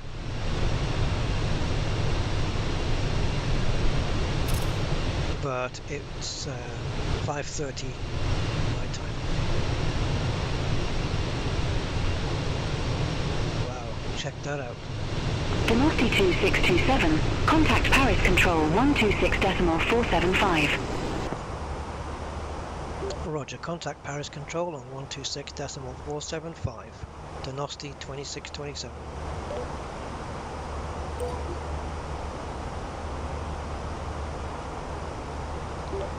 Denosty 2627 at flight level 232. Is that enough? Denosty 2627, Paris Control, radar contact. Yay. Cool. So the next thing now, it says call ready for descent. Obviously, I'm hoping it's going to interrupt me just before top of descent.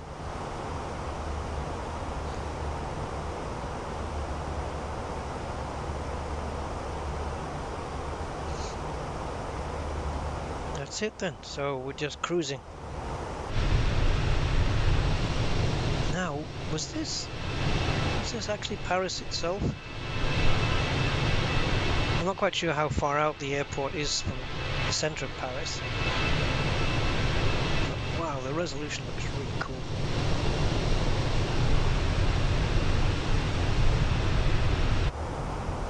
And we'll be able to tell when we get over start getting over the English Channel here, getting into the UK and flying up to Manchester. Northwest England.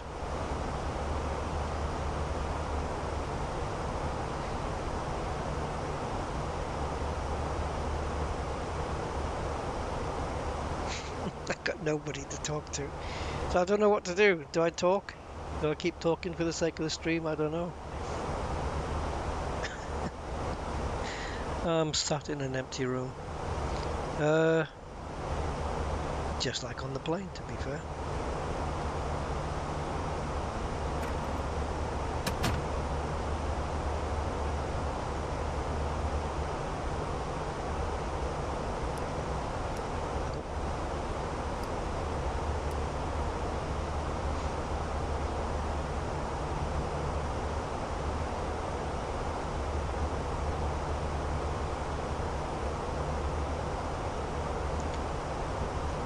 So ATC should leave us alone for a while.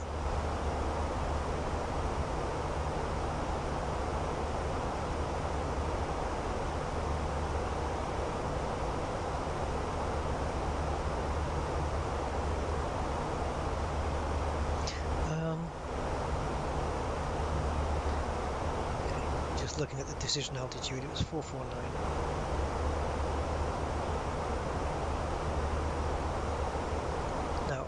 Point, I wonder if I can see it, is my top of descent. There it is. Just after Sandy. Ooh, okay. Let's see if we can spot that on here.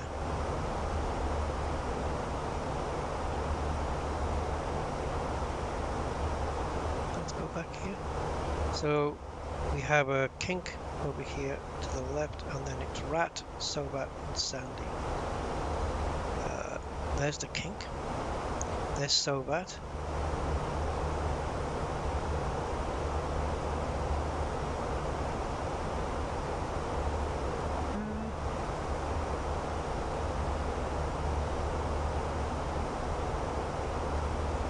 So Sandy should be up this line somewhere. I can't see it. Maybe you guys can see it, but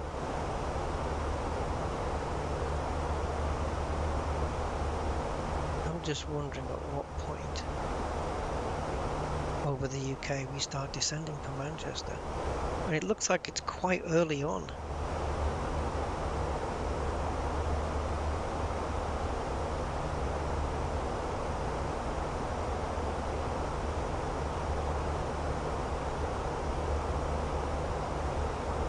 There's Sandy.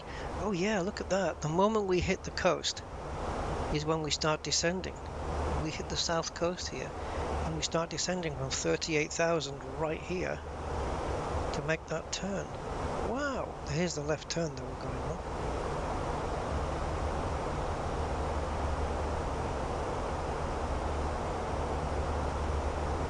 I guess it shows you how small the UK is then. The fact that we're in the southeast of England at Sandy, and then we're going to go about another probably 20 miles, and then we're going to start descending from 38,000 to go all the way to land up in Manchester here. And wow, this landing at Manchester is the weirdest I've ever seen. The flight plan is just crazy. Just flying to the runway first and then turning away from it and then looping around literally with a U-turn to come back to it. I've never seen anything like that before, but let's see what happens.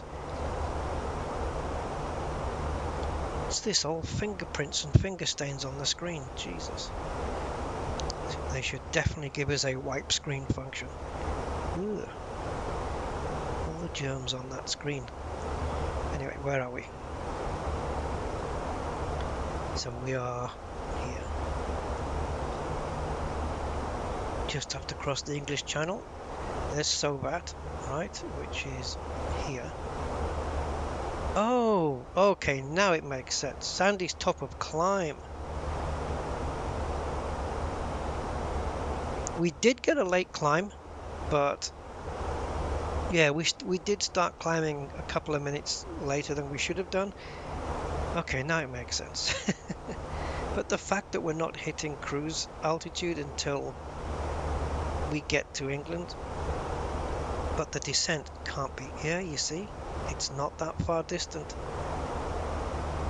It's only 69 more miles before we start descending after Lamb.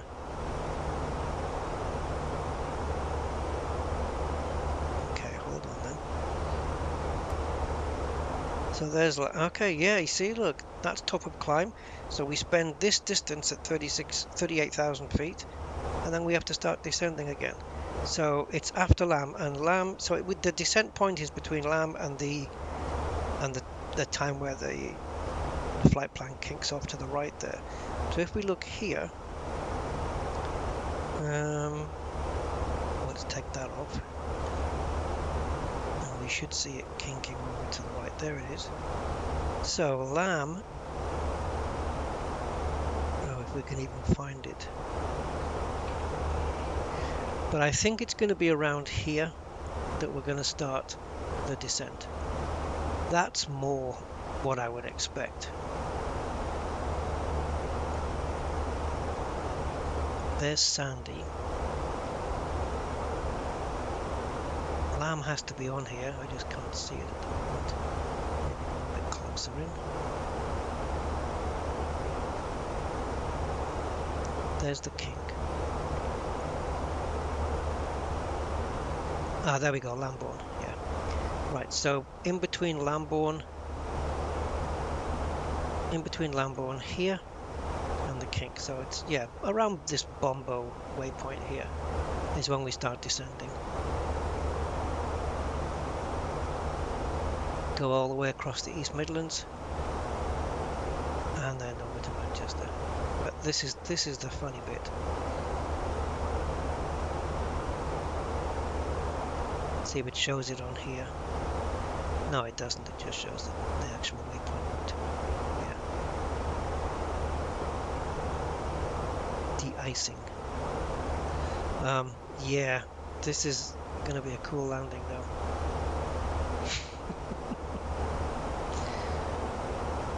Oh, looking forward to it.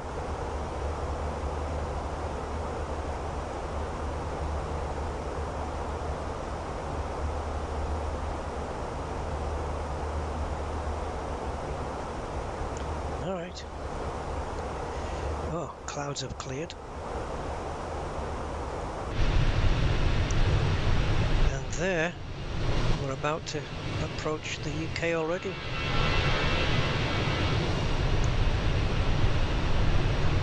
That is England.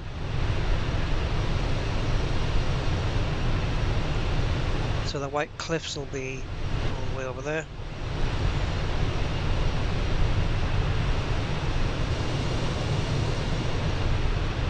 Very nice. There's not a lot of clouds over the UK at the moment.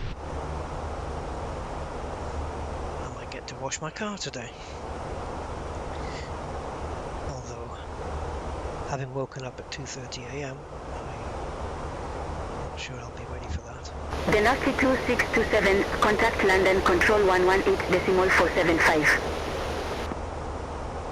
Roger, contact London Control 118.475. Dynasty 2627. There it is, tuned in already. London Control, this is Dynasty 2627 for flight level 355.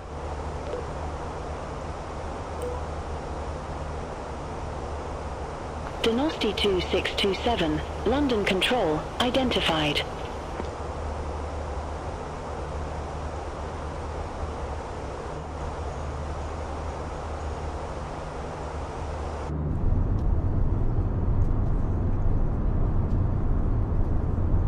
I think this stain here is the exact same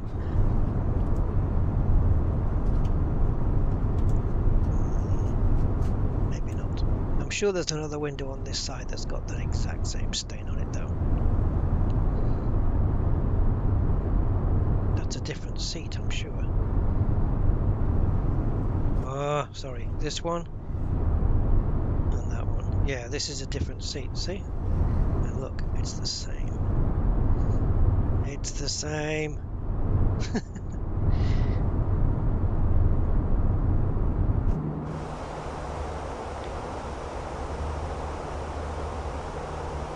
Right, I don't know what we're going to be dropping down to, but I'm going to program in something. And unless they tell me something different,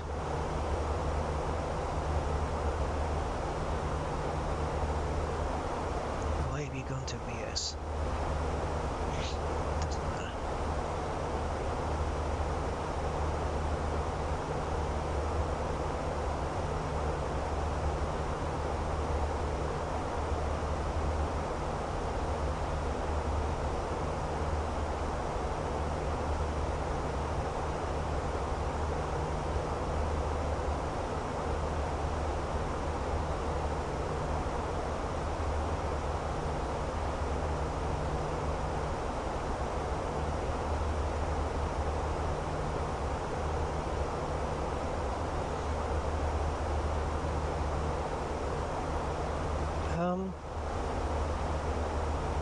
We are a little bit delayed here getting up to the cruising altitude.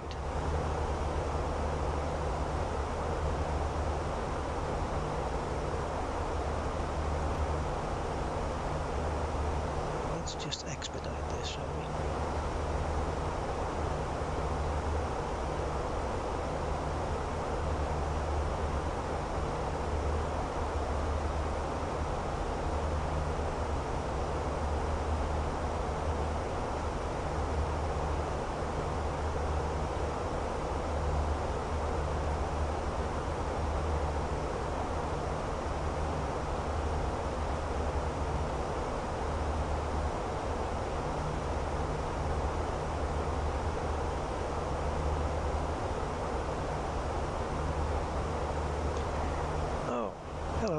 Whoever's joined us, welcome.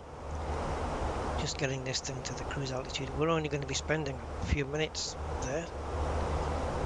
There's top of descent already.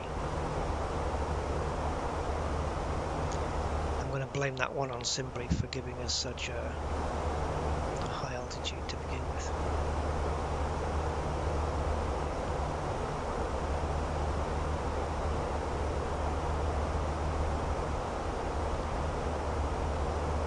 Okay, finally we are at the top of the climb,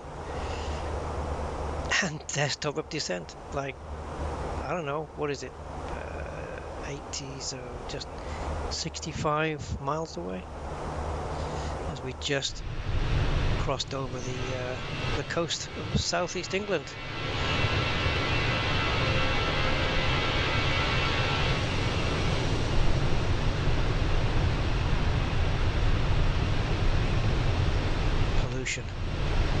That's what that is. Frickin' pollution.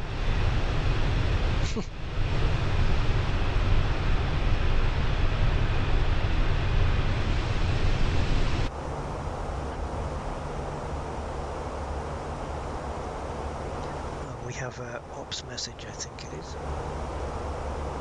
Let's check it out. Easyjet operations, I think it will be.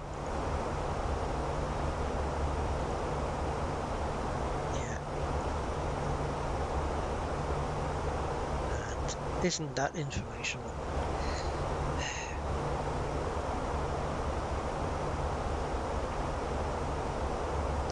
So I think we're going to have to be putting in the descent data rather rapidly. So let's get it done now before it starts screaming at me to do that.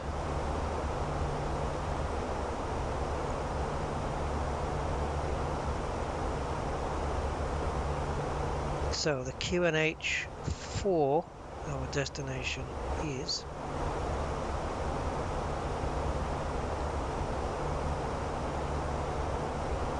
currently 1005.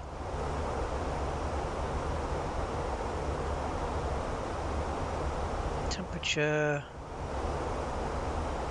let's refresh this. 1006.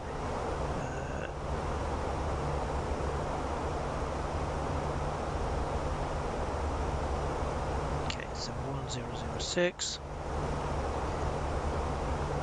Temperature is 11 degrees. The wind is 220 for 3 knots. 220 and 3 knots. Oh, there we go.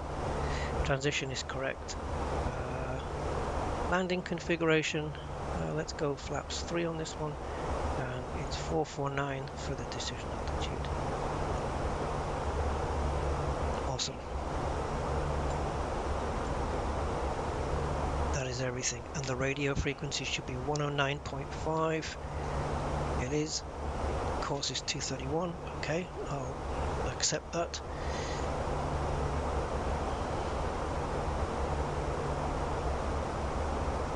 Yeah, cool. That's the descent info in. Now, am I going to call ready for descent, or is it going to just do it for me? Well, let's bring this more in line here. So there's our top of descent. So it should be that Beyond ATC will kick in before this and tell me to descend, or at least tell me to go onto a different frequency, and then it'll give us the descent instructions. That's what should happen.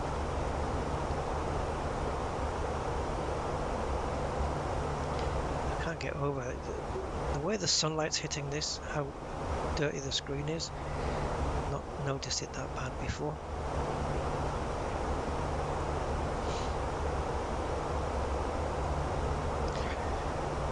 Yeah, so despite everything, I will carry on doing flight sim streams on this channel, just so you guys know. It's what I want to do.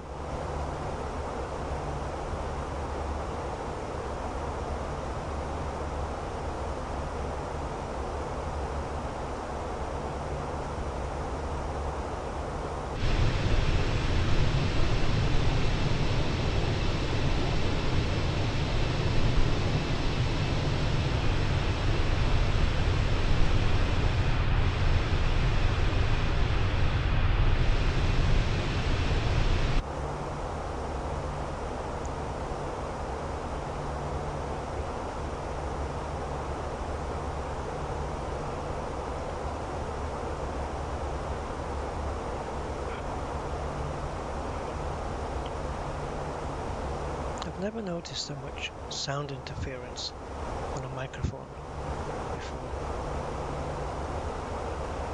You can hear it. Never happened on my old headphones, but hey,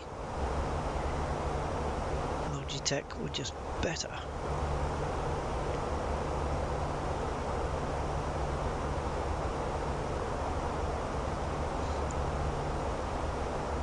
I maybe should have stuck with Logitech actually, rather than switch to this HyperX headphones.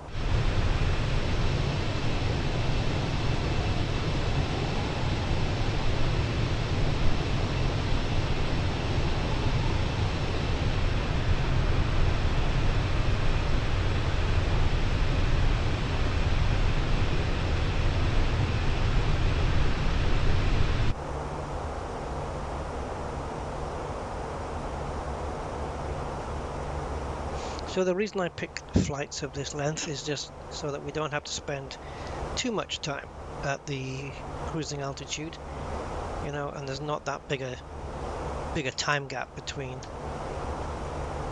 the climb and the descent. And surely this one qualifies, because we've only not long ago reached 38,000, and now already top of descent is there.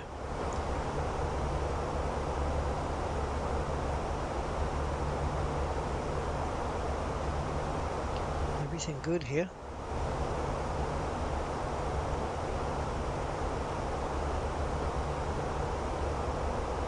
We have quite a wind though. You can see how it's pushing in this direction at 35 knots. You can see how it's just twisted the plane just a little, so because it hits the tail, you see, and it pushes the plane slightly out, but the autopilot is compensating. So we are flying a little bit skew whiff, just a wee bit, but okay, so we're about 8 miles. Here we go. London Control, expect Elvo 1 Mike, runway 23 right. Roger, London Control, expect Elvo 1 Mike, runway 23 right, Velocity 2627.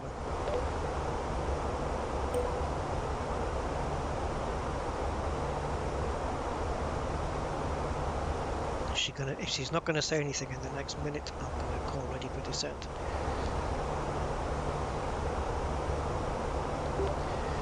Velocity 2627, ready for descent. I shouldn't have had to do that though. Velocity 2627, oh, Elvo 1 there Mike, you go. runway 23 right, descend to flight level 200. Roger, descend to flight level 200, Velocity 2627.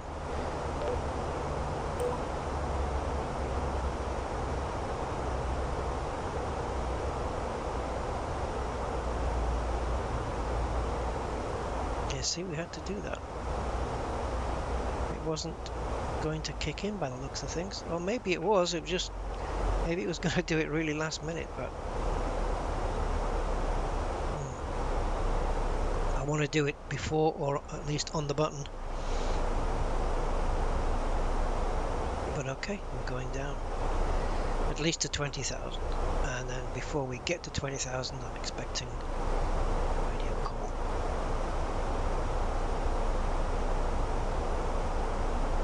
Or we can ask it to do it.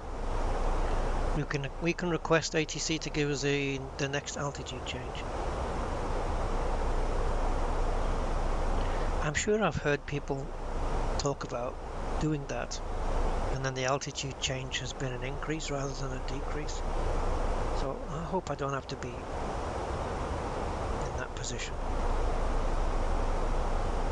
So it looks like we are spot on with the flight path, more or less, just a little bit above it, but it's good.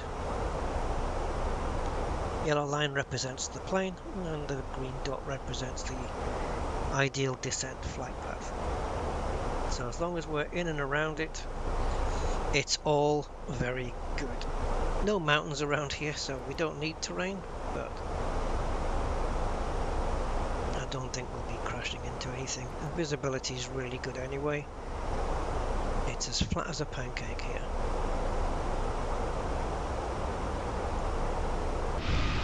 Unless you have a lumpy pancake, of course.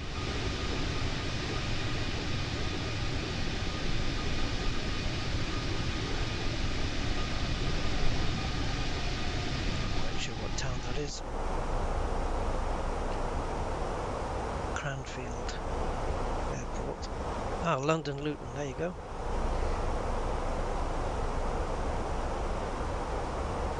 Bedford over here.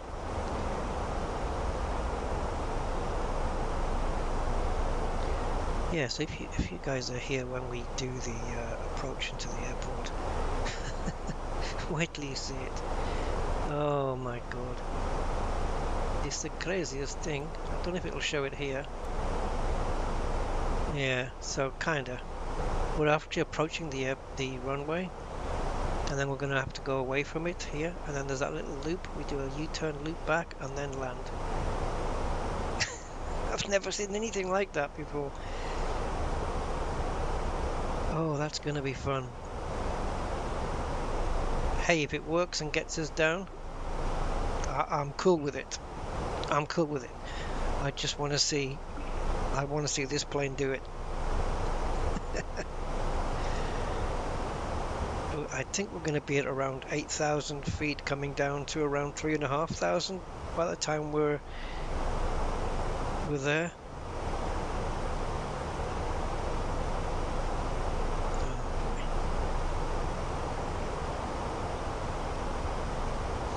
So yeah, this is the next constraint that we're heading for here, flight level 200. So 20,000 feet we have to be at exactly, I think it looks like. Yep. So we can't be above or below. It wants us at 20,000 feet by the time we get to Elbos, and the fact that we have a purple dot here is the plane telling us that it's happy it's going to make that. It's saying, yep, I'll be at 20,000 by the time we get here, don't worry about it. So cool, I shall not worry.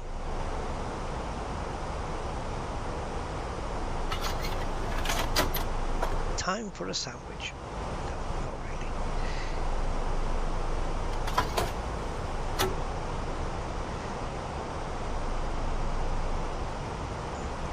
Getting a little bit below now. Again, means nothing. Perfect.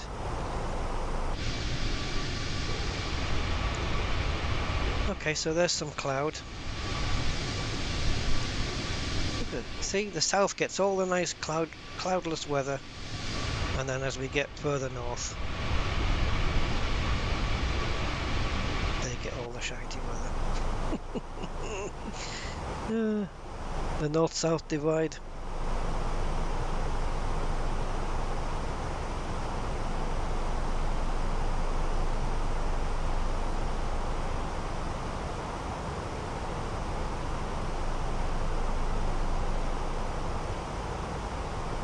Yeah, so far so good. Smooth flight so far. No complaints.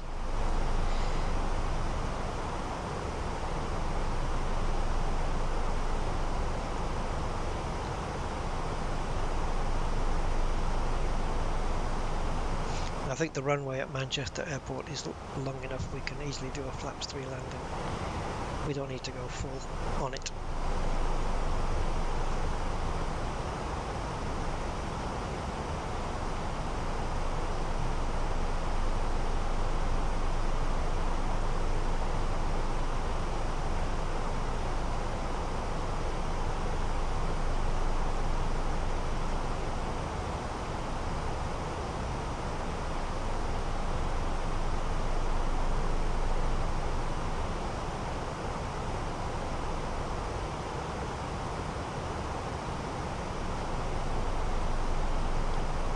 Really been enjoying this Beyond ATC.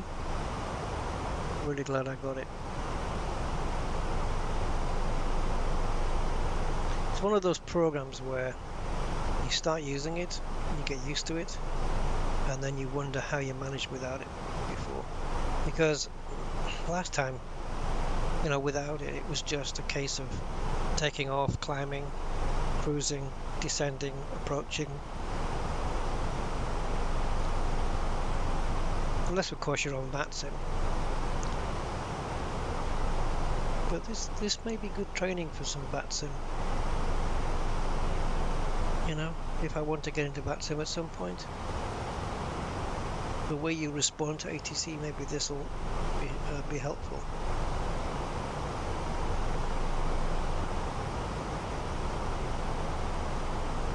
I'll have to watch some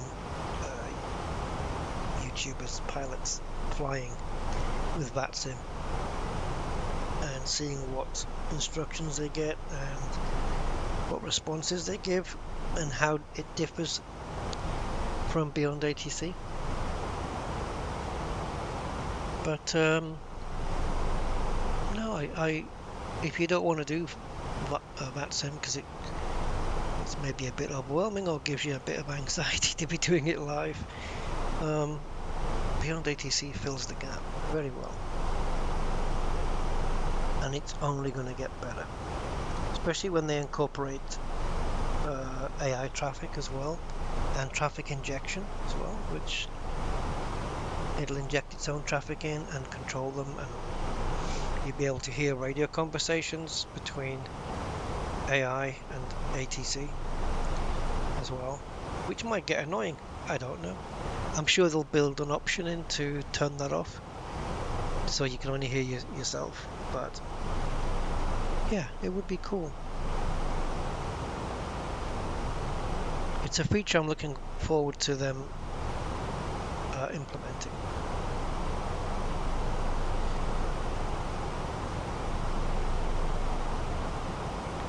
we're coming up to 20,000. So we're going to need, once we get past Elbos, we're going to need another instruction. And I can't wait too long.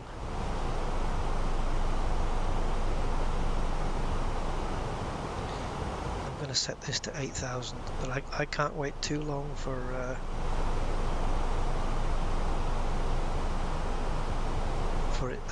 them to give it to us.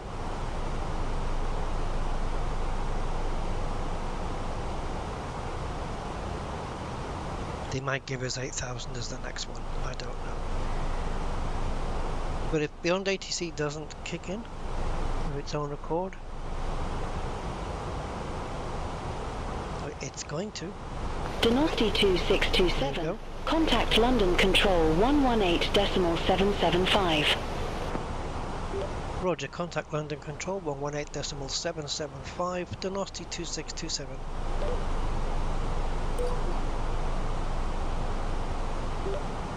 London Control, this is Donosti 2627 at flight level 202.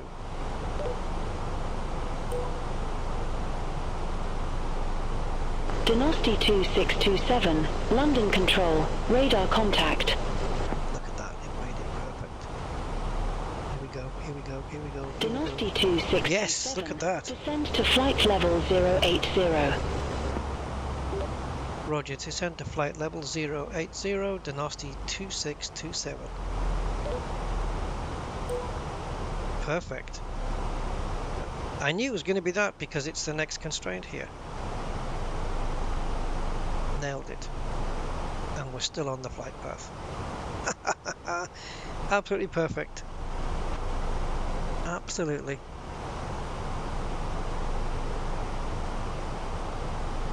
Very cool.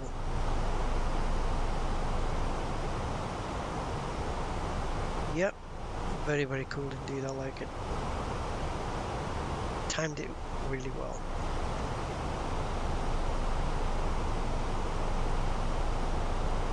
Okay, let's see what the passengers are seeing. It's not the best view, is it? What's on number 4?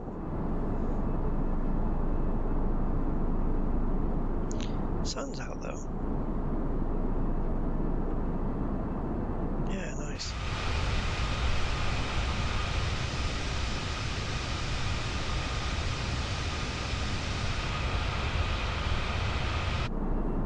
How's the wind? Has it calmed down a little?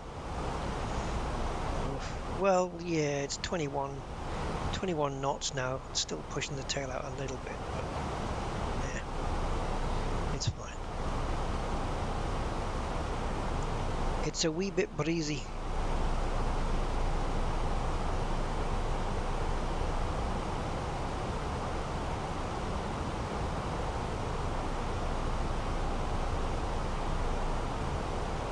So, just keeping an eye here on the flight level, or the descent path, I guess.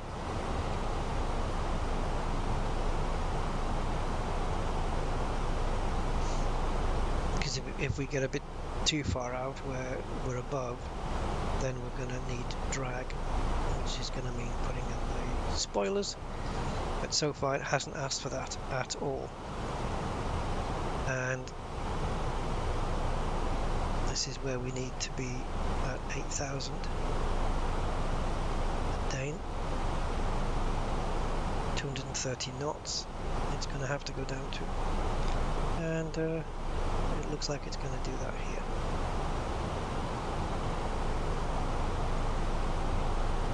So yeah, it's happy enough. When we go by 10,000 feet, we have to do a few things. Just configure the plane.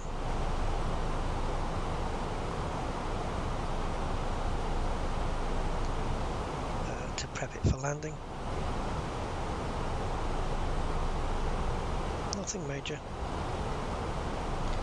And here on the... let's go to the approach phase. If it doesn't auto-activate by around 9,500 feet, I'll activate it. Donosti 2627, contact Manchester, approach 121.355. Roger, London Control, contact Manchester, approach 121.355. Donosti 2627.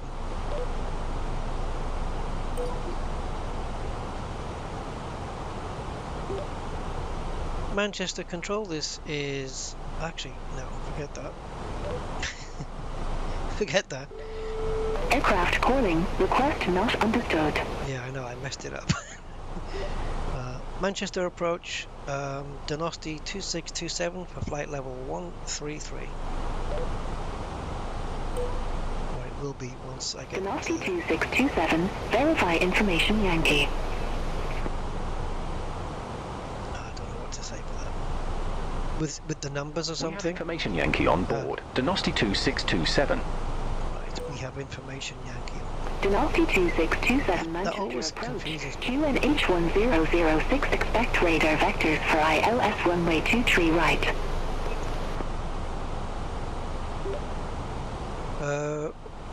Roger, Manchester approach, QNH1006, expect radar vectors for ILS 23 right. Donosti 2627.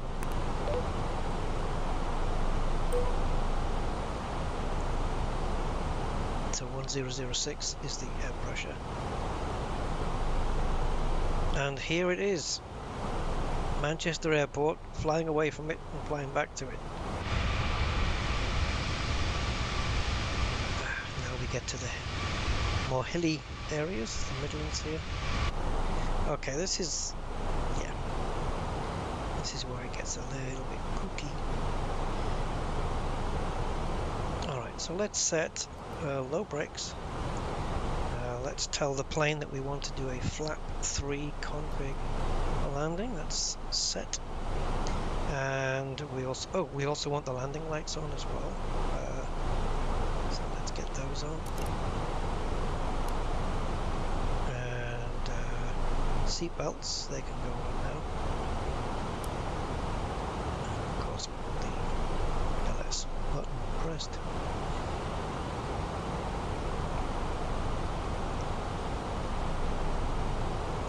That's usually holding at 10,000, but we're close to 10,000 already, so we can't transition to the air pressure 1006 until we reach 5,000 feet, because that is the transition altitude. I can do it here though.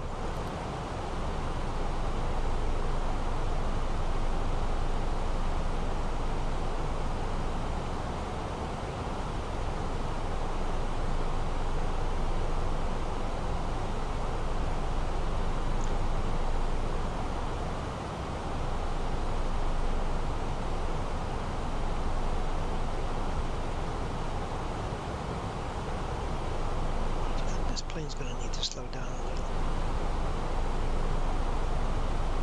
It has to make 230 knots. So we're currently about 250, so it's going to have to lose some speed here.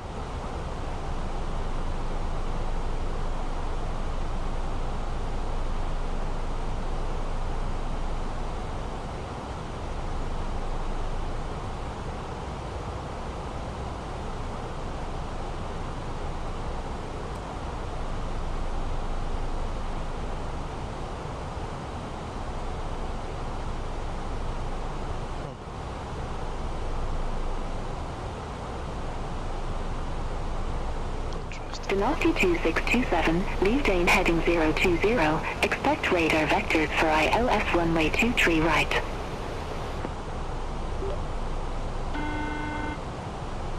Roger, leave star heading 020, expect radar vectors ILS 23 right. Didn't do the call sign. So we're having to do the heading manual now. It wants us to leave here and not follow the star.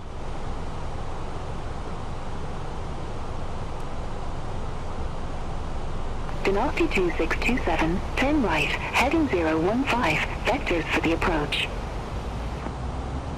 Roger, turn right, heading 015, vectors for the approach. Donosti 2627. See, that's got us off this silly thing here. Okay, so Beyond ATC is actually doing it, giving us the whole deal now, rather than this silly little palaver here. So I'm going to rely on Beyond ATC to bring us down.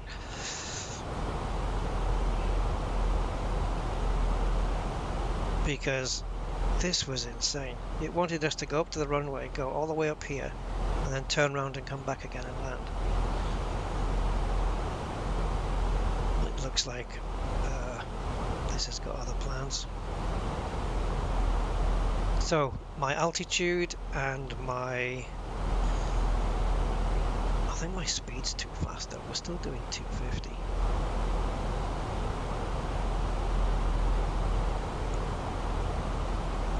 I might bring it down to 230, I think.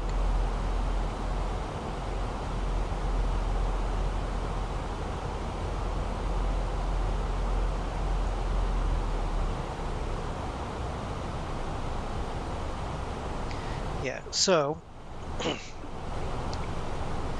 we're in the hands of Beyond ATC now.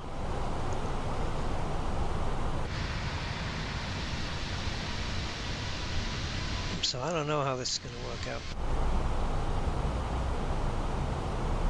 It looks like it's going to have us turning around here at the center fix, maybe around there. Because unless it's going to turn us right again when we get a bit closer and run us parallel and then turn us round.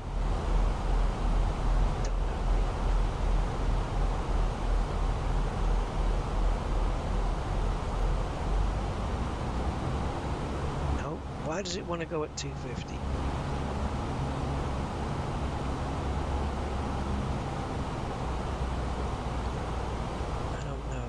Donosti 2627, turn right, heading 055.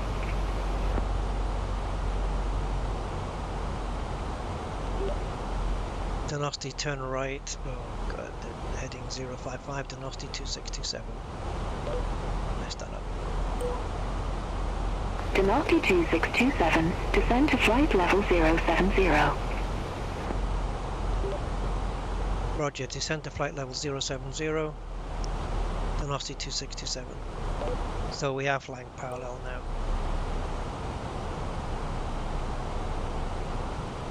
I still think we're going too quick, but okay. We'll leave it.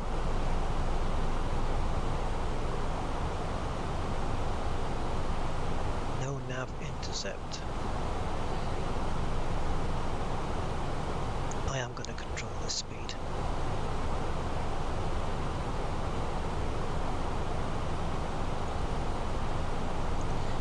And as we get on to center fix, we want to be 185. So yeah, okay.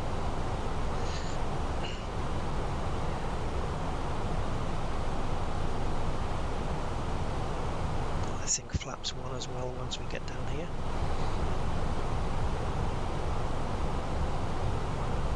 In fact, let's just drop under it a little.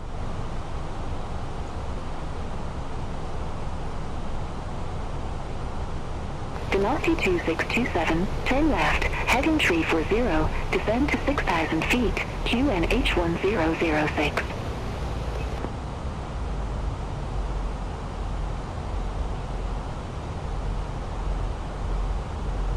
Turn left, heading 340, descend to 6,000 feet, QNH1006, Donosti 2627.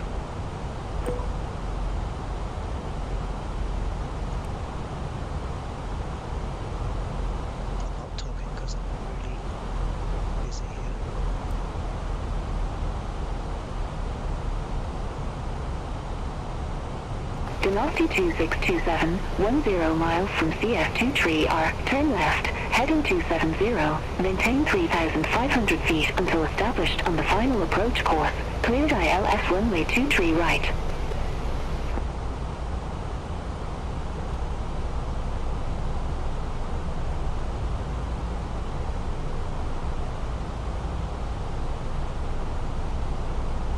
Turn left, Heading 270, 3,500 feet until established. Cleared ILS runway 23 right, Donosti 2627. I can't be talking to it like this until I've got all this to do, man.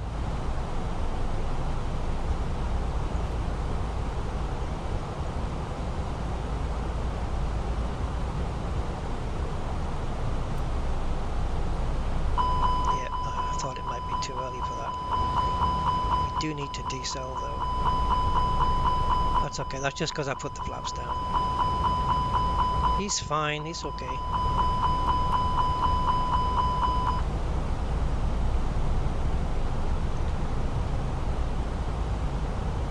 So what speed do we do that at? To 200, okay, that's cool.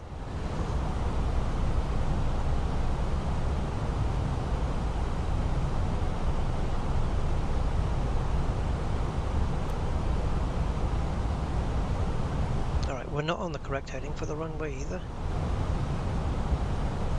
It's gonna need to turn us around now.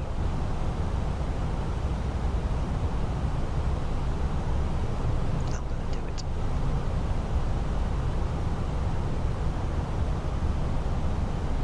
Oh, you swine.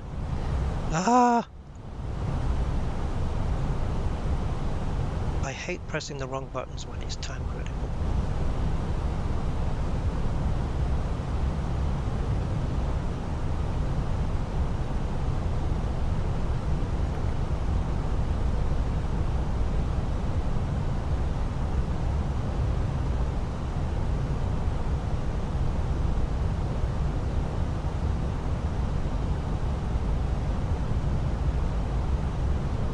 Sure this is going to work out very well, to be honest. But I guess this is what you get when you put your plane in the hands of Beyond ATC. It's not perfect yet.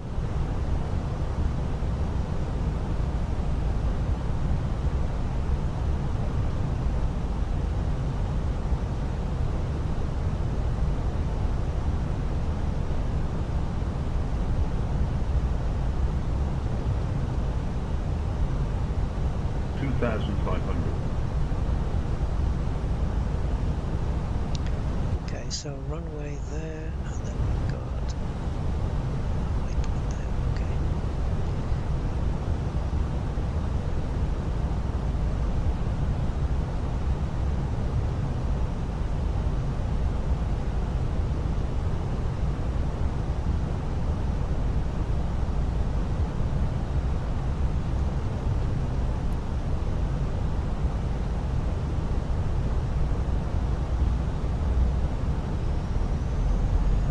Bit early for the landing gear, I think, so we'll hold off on that.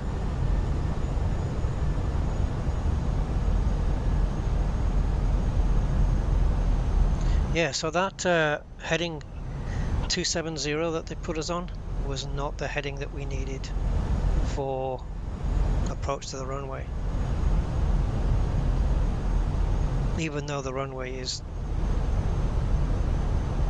Ah, was it trying to get us...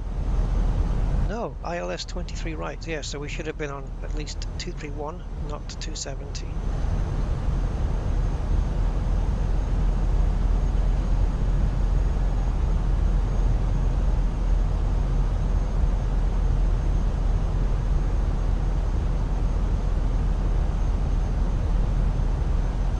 Now the glide slope, expecting to come down as we travel.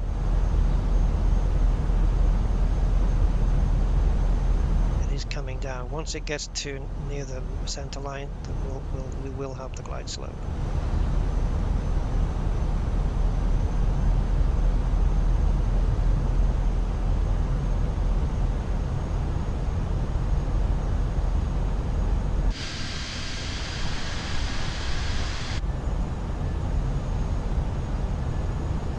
We do have the localizer, as you can see here, but it's coming in. Once it gets close, then the glide slope will initiate up here, and that's it. We'll be good to go.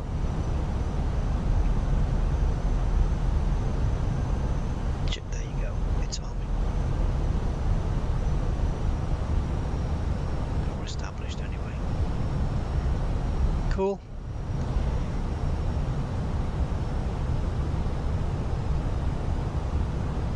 10 miles out from the runway.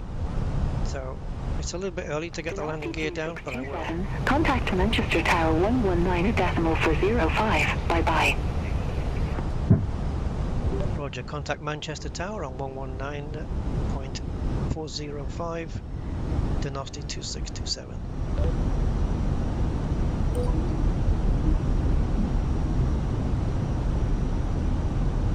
Let's go flaps 3. Now we're configured for landing. And we have the glide slope. And I can't see much, so unless the visibility clears up, I'm going to have to maybe get the plane to land itself. We'll see. It should clear up when we get lower though, I would say.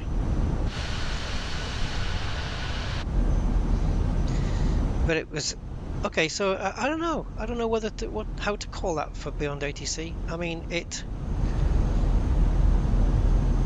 did take us away from that stupid flight path. It told us to move away from the star, which is what ATC can do. And then it said, what was the instruction about 270? Turn left heading 270, maintain 3,500 until established on the final approach course. So when it says until established on the final approach course, is that telling me that now you can manually turn the plane to head towards the runway? Because heading 270 doesn't get me to the runway. That gets me off over here, as you can see. That would have sent me off over there. So was it basically telling me to do that myself? There's the runway. If I do take over and land, it's going to have to be very late.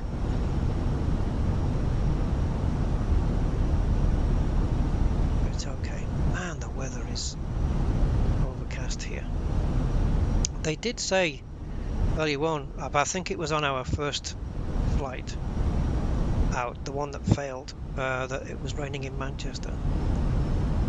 But at the moment it looks like it's okay.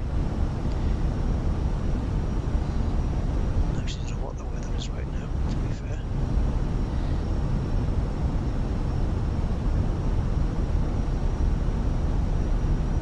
No rain. No rain here.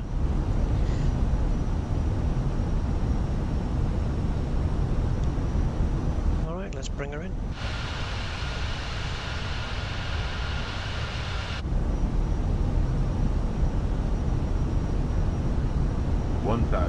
So we've got a 9-knot wind coming from our east as we look at our plane.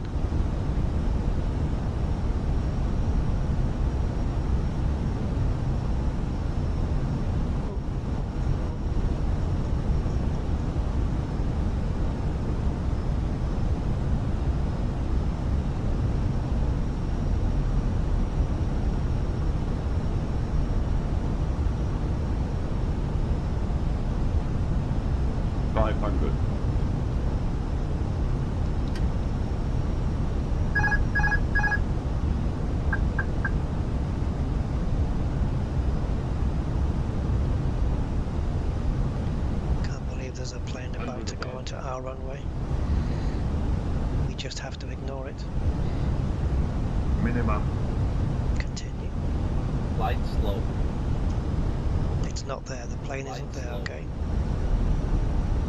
40. Too low, 30, terrain. 20, retard. 5. I'm flaring too much. Once again, something I tend to do a lot. We're still in the air, I think. Are we?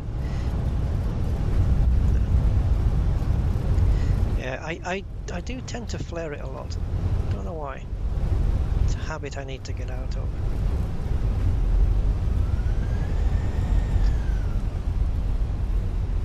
I'm going to take this exit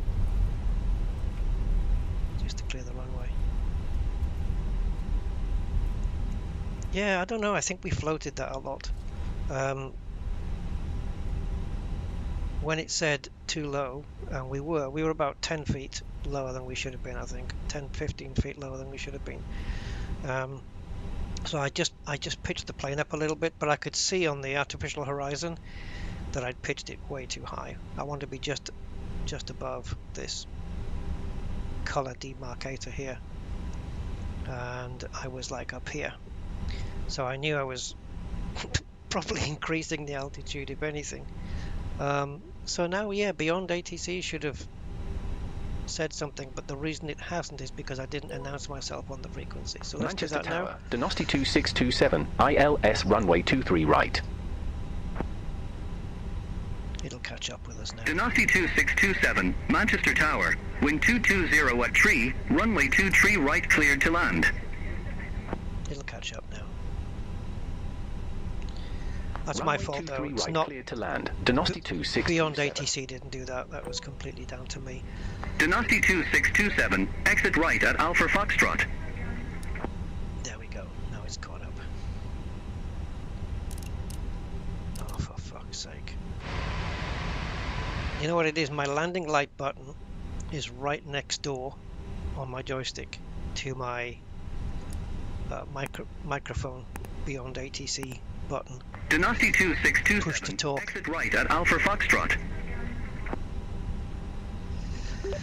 Roger, exit right at Alpha Foxtrot, Donosti 2627. Are we on Alpha Foxtrot? I have no idea. Well, no, we're not. We're on Alpha Echo.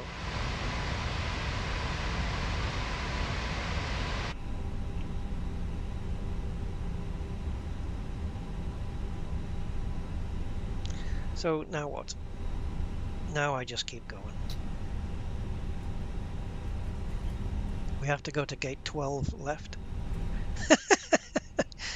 No, I don't know what it is. 2627, contact ground. We just have to go to 12L basically.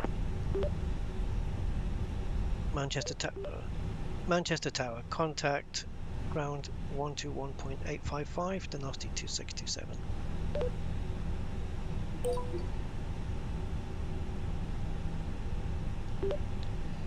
Donosti 2627, Manchester ground, request taxi to assigned gate.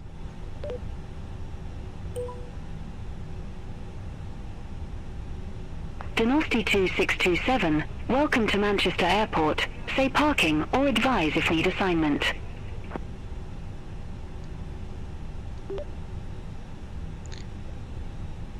Request parking on gate 12L, Donosti 2627. I should have said assigned gate actually, but it doesn't matter. If it doesn't, Donosti 2627, there you go, gate it's done it. 12 left taxi via Alpha Echo, Alpha Foxtrot, Alpha, Bravo, Papa, Lima. Okay. So we need to go here and here. And do we have all the parking info?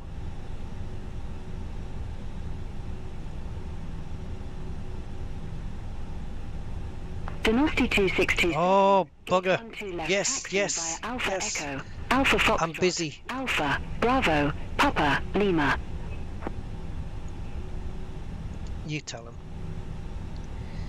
Gate 12 left taxi via Alpha Echo, Alpha Foxtrot, Alpha, Bravo, Papa, Lima, Donosti 2627. Right, so Alpha Echo, Alpha Foxtrot, yeah, Alpha Foxtrot, Alpha, so we go down here, Bravo, we go down there, Papa is here, and then Lima is here. That gets us to there. Okay, cool. But where's the chart that shows all the parking spots?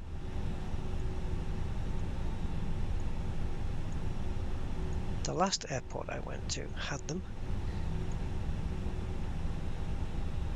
Do they not all have them then? Parking stands. Yay!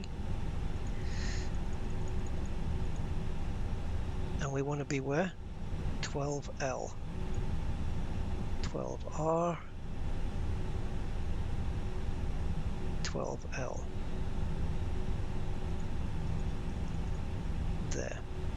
That's where we're going. And unfortunately this map does not show us the position of the plane here. So we know it's at the end of Pier B, right? So we can go back here and then just work our way up to Pier B. That's it. So we go all the way along and all the way down until we get to, yeah, okay. Okie dokes.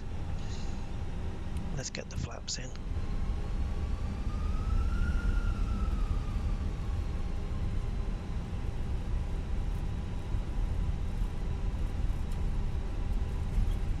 Hey, Sir in 68, how you doing, sir? Yeah, I'm still here flaring planes for too long and being parked on taxiways while I figure out where the hell to park. GSX can guide you with a little car, but and then you get the blue box. But this way, well, you have to do it differently. Like if you're a real pilot, you've got the charts in front of you, right, on paper or on an iPad, and it's easy to look at and easy to get to. Where this way, yeah, I've got to keep looking down at the screen. It's a bit more awkward. But anyway, we got here, and I do like that Beyond ATC even it decided that our current flight path to our approach was a little bit nuts, and so it told me to leave the star and change my heading, which I did, and I just followed its instructions. And yeah, it got me all the way, but then the final heading it told me to go on wasn't in line with the runway, so I can only assume that it assumed that I was going to make that myself. Now it looks like there's a plane where we need to be. Is this our turn off here? There's no actual turn off here, but I think this is our spot, and we have a Jet2.com plane in our position, which if we hit it, it does disappear, or it should, it might, and if it doesn't, well, we can instruct it to do that.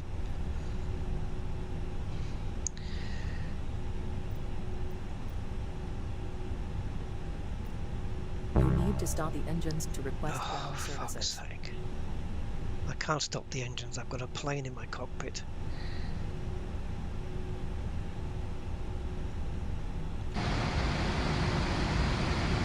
now I'm too far forward, but I'm gonna manually correct that as soon as I'm able to.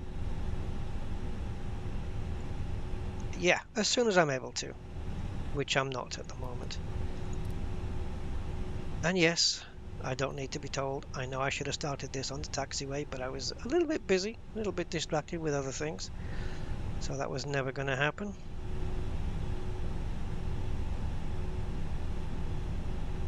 I am not a professional pilot. I am a YouTuber. There's a difference.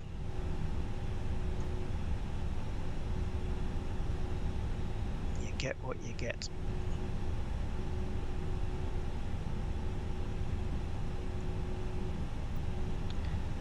If I put the parking brake on, I don't want ground services, by the way, GSX. You need to stop the engines to request ground services. Yeah, that's not what I want to request. I want to request that you remove this other aeroplane. There is an option to remove close by planes. At least from my memory there is anyway. Okay, APU's up.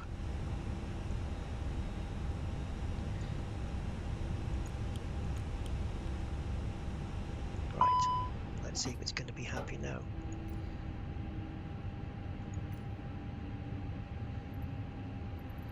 Now then.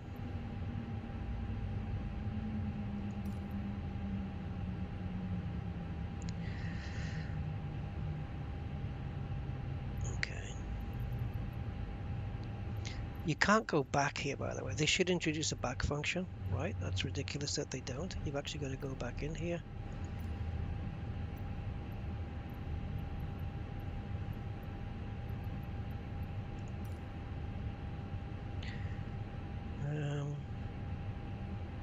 Right, so I've got a thing on the screen you guys can't see because it's a completely different window.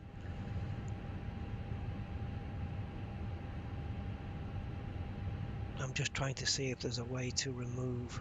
Oh, I know what we can do. The traffic injector. Let's just kill that. There we go. Alright, so now I want to adjust my position. So bear with me a second while I do that. So we want to go back to whatever the correct position is for this plane.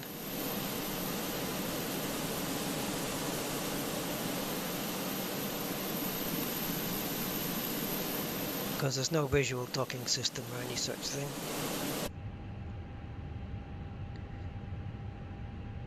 Yeah, again, once Beyond ATC gets to know this is nothing, forget that, gets to know that its own traffic, then this kind of stuff won't happen, because of course it was FSLTL program that puts the traffic into the sim, and Beyond ATC is not aware of that traffic, so it did not know that there was a plane currently at this parking spot. It had no clue, and this is the issue.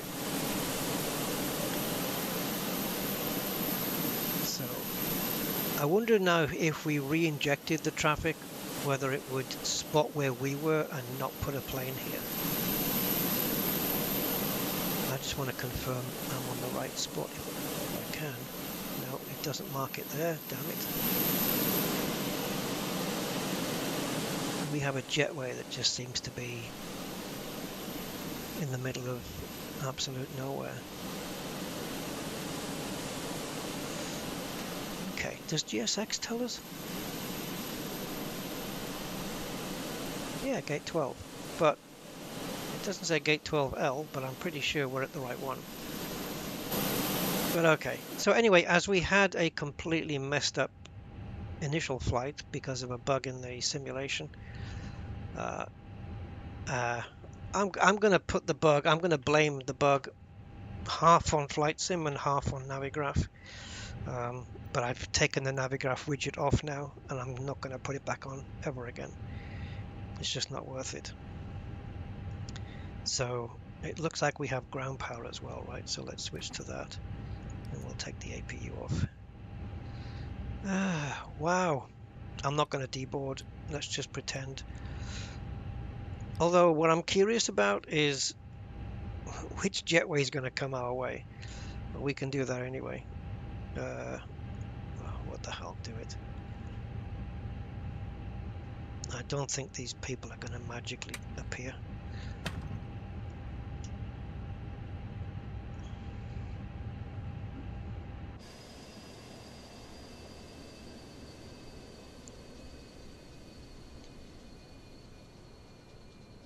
What a weird parking block as well. You find a lot of airports, the markings they have on the floor, they have these yellow lines, but then they have these lateral ones as well, and it actually says B737, A320, and it's got these stop lines for each different jet. And I don't know, maybe I just need a better Manchester airport. This might be a freeware one from flightsim.to. I can't actually remember. It looks like it's not going to deboard, so we'll just leave it. Yeah. Okay, well, we got it here. Despite little glitches on both sides of the flight, we did actually fly from Paris to Manchester, and everybody survived. So that's it. I'll go turn some lights off.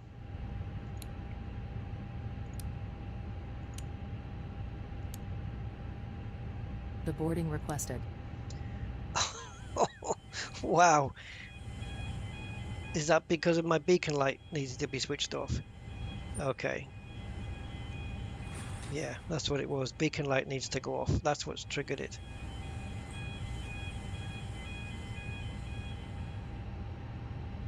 Well, there's the rubbery bit. There it goes. There's the rubber. There it goes. There's nobody to deboard though. Because I did not on the second flight. After the first time it bugged out, I decided I was not going to do the whole boarding process again. People getting on the plane, sitting down. I wasn't going to go through that twice. Oh, hello. Yay! They've spawned. The spawn have spawned, guys. There's Country Girl getting off.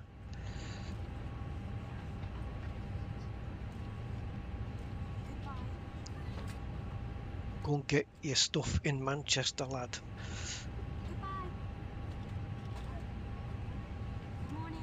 This kid's been on his game the whole flight.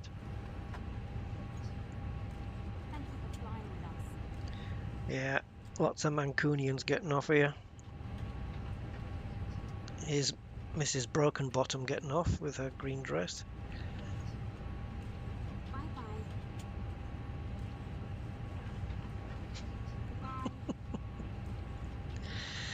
Oh, geez, guys, look at that cockpit. Looks really cool, eh? Very close to reality, isn't it? Oh my goodness. Maybe we should do the return flight now to Paris. 148, that is actually correct. I have known GSX in the past to get the number wrong, but no, 148 is correct. I think I can confirm that here.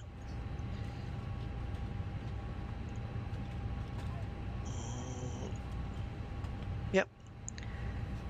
And there's people. Well, we've got rid of 13 of them.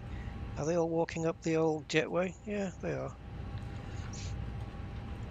It's cool. They're actually leaving their seat in the plane, walking down the aisle, getting off the plane, and then walking down the jetway.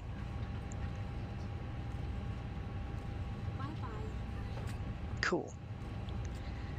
How long have you waited to have something like this in the sim?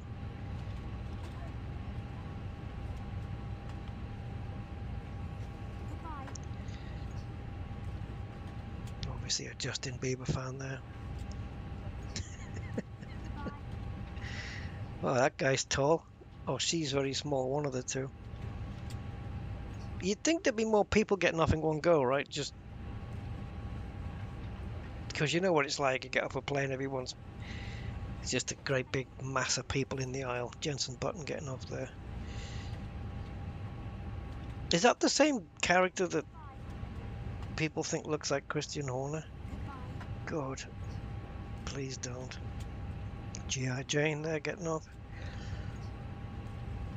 Look at him with his arms out, carrying a lemon under each arm. It's Miss Broken Bottom again. She's got a limp, I think. Yeah.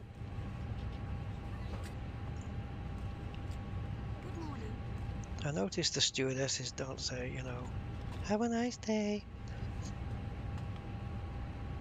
They keep quiet as the passengers deboard. Can we follow them out?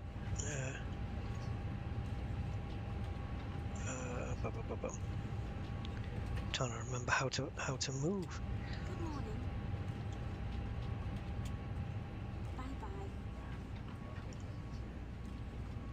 Bye bye. Bye bye. Oh, it's stopping me. Okay, that's weird. Alright, well, we'll do it with the Eldronus cameras. Oh, and of course the baggage is coming up as well.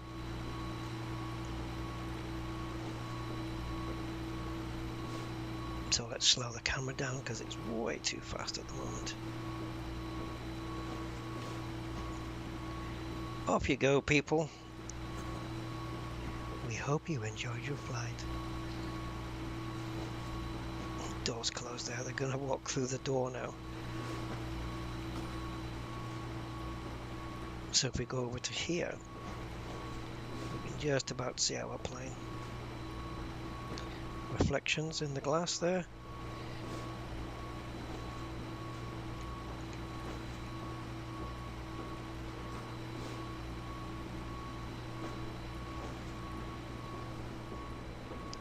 It's good, isn't it? God, Zuck. This is why I don't like this camera field of view. It's nasty. We need to be on around 75, 70 to 80 I find to be more acceptable, and then when you pull back the plane looks more like it's supposed to.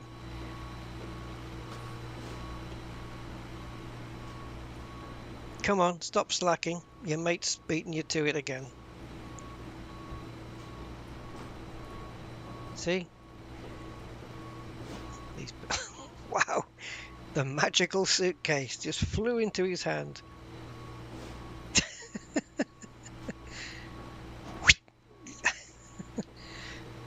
They have superpowers.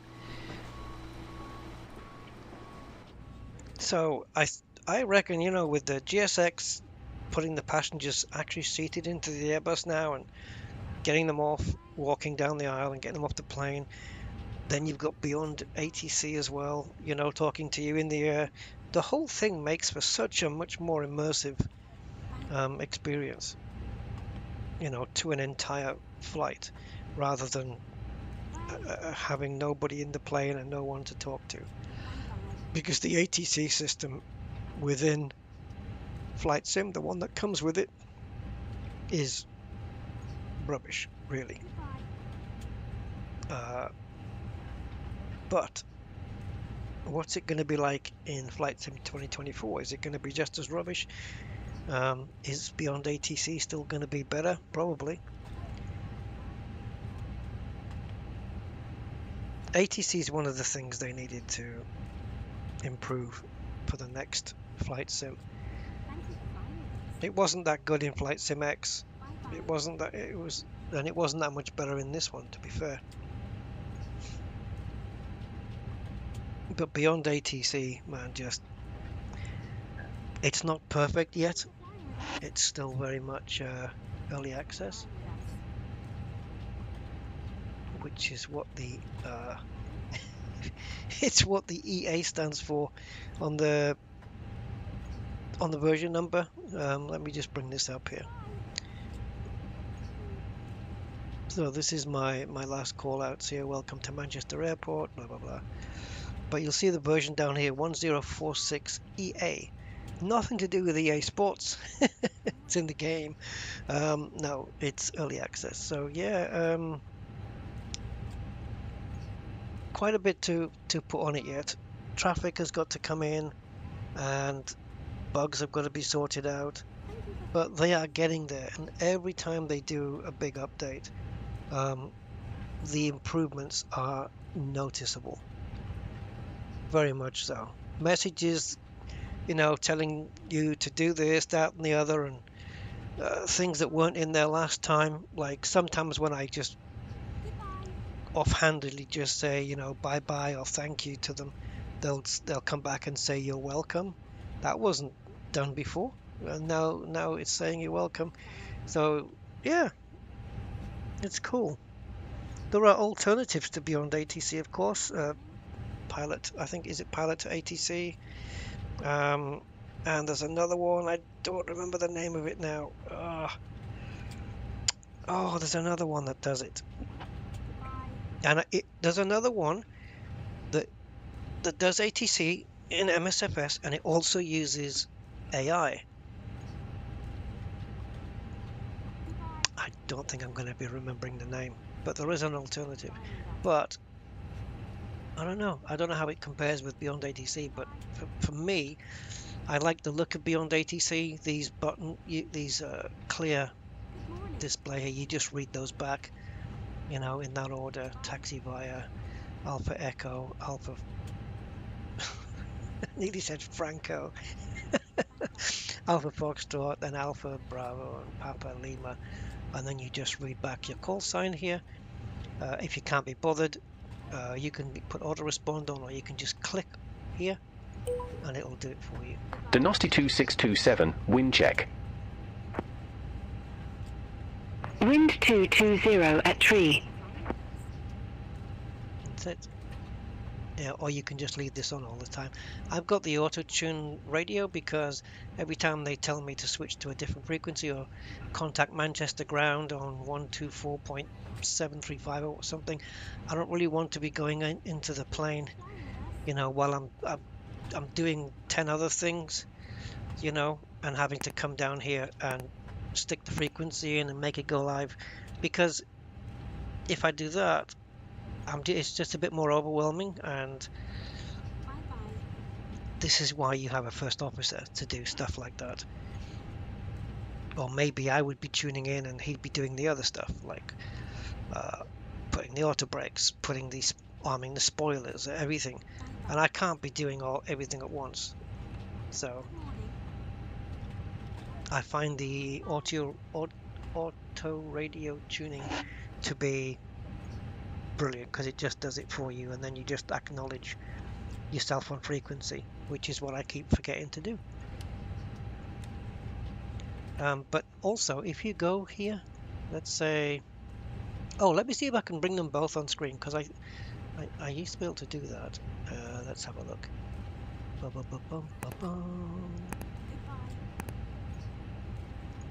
Okay, I think we've got it. Yeah.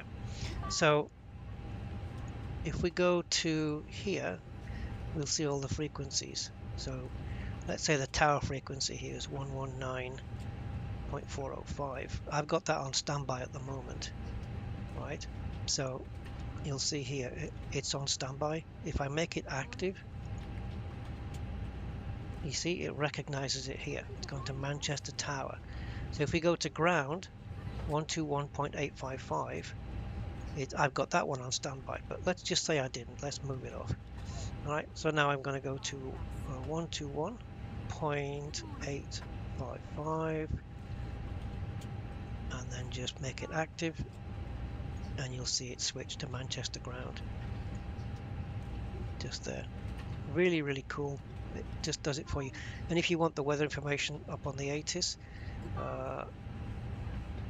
128.180, so let's get that in. So 128, let's move the big wheel, so 128.180, actually two frequencies on that one, and switch that over, and then it switches to ATIS. Oh, frequency does not exist. Oh, I got it wrong. Where did I get? Oh no, one. Yeah, I did get it wrong. 127. You're quite right. There you go. There you go. Automated terminal information service. 11. QNH 1006. Rain. Landing runway 23 right. Departing runways 23 right, 23 Okay, if we switch it back to transition level 060. 5G notice in effect. Advise on initial contact. You have information Yankee. We switch it over, and now we're back on Manchester ground. So it's tuned into you. I love it. It's great. Superb program. So I guess that's everybody off my plane now.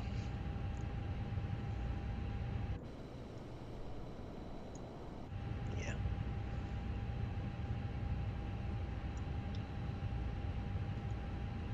Okay.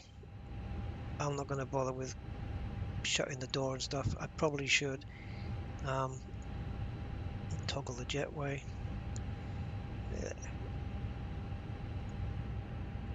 Let's see if it does go away. I'll close the door. Oh, was this the jetway that was attached to nothing? Yeah, so all my passengers went into oblivion. I'm going to have a look at that. Right, let's disconnect the GPU as well.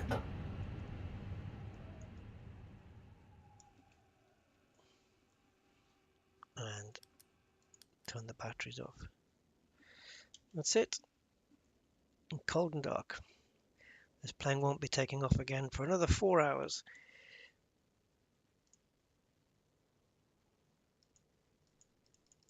No, that jetway is not going to move. All right, there we go, guys. That's the flight. I will catch you next time. What time is it now? Oh, it's coming up to 7 in the morning. Breakfast time. I'll catch you next time. Thank you for watching, guys. Thank you for your time. And if I helped some of you go to sleep, cool. Glad to help. Until then, bye for now.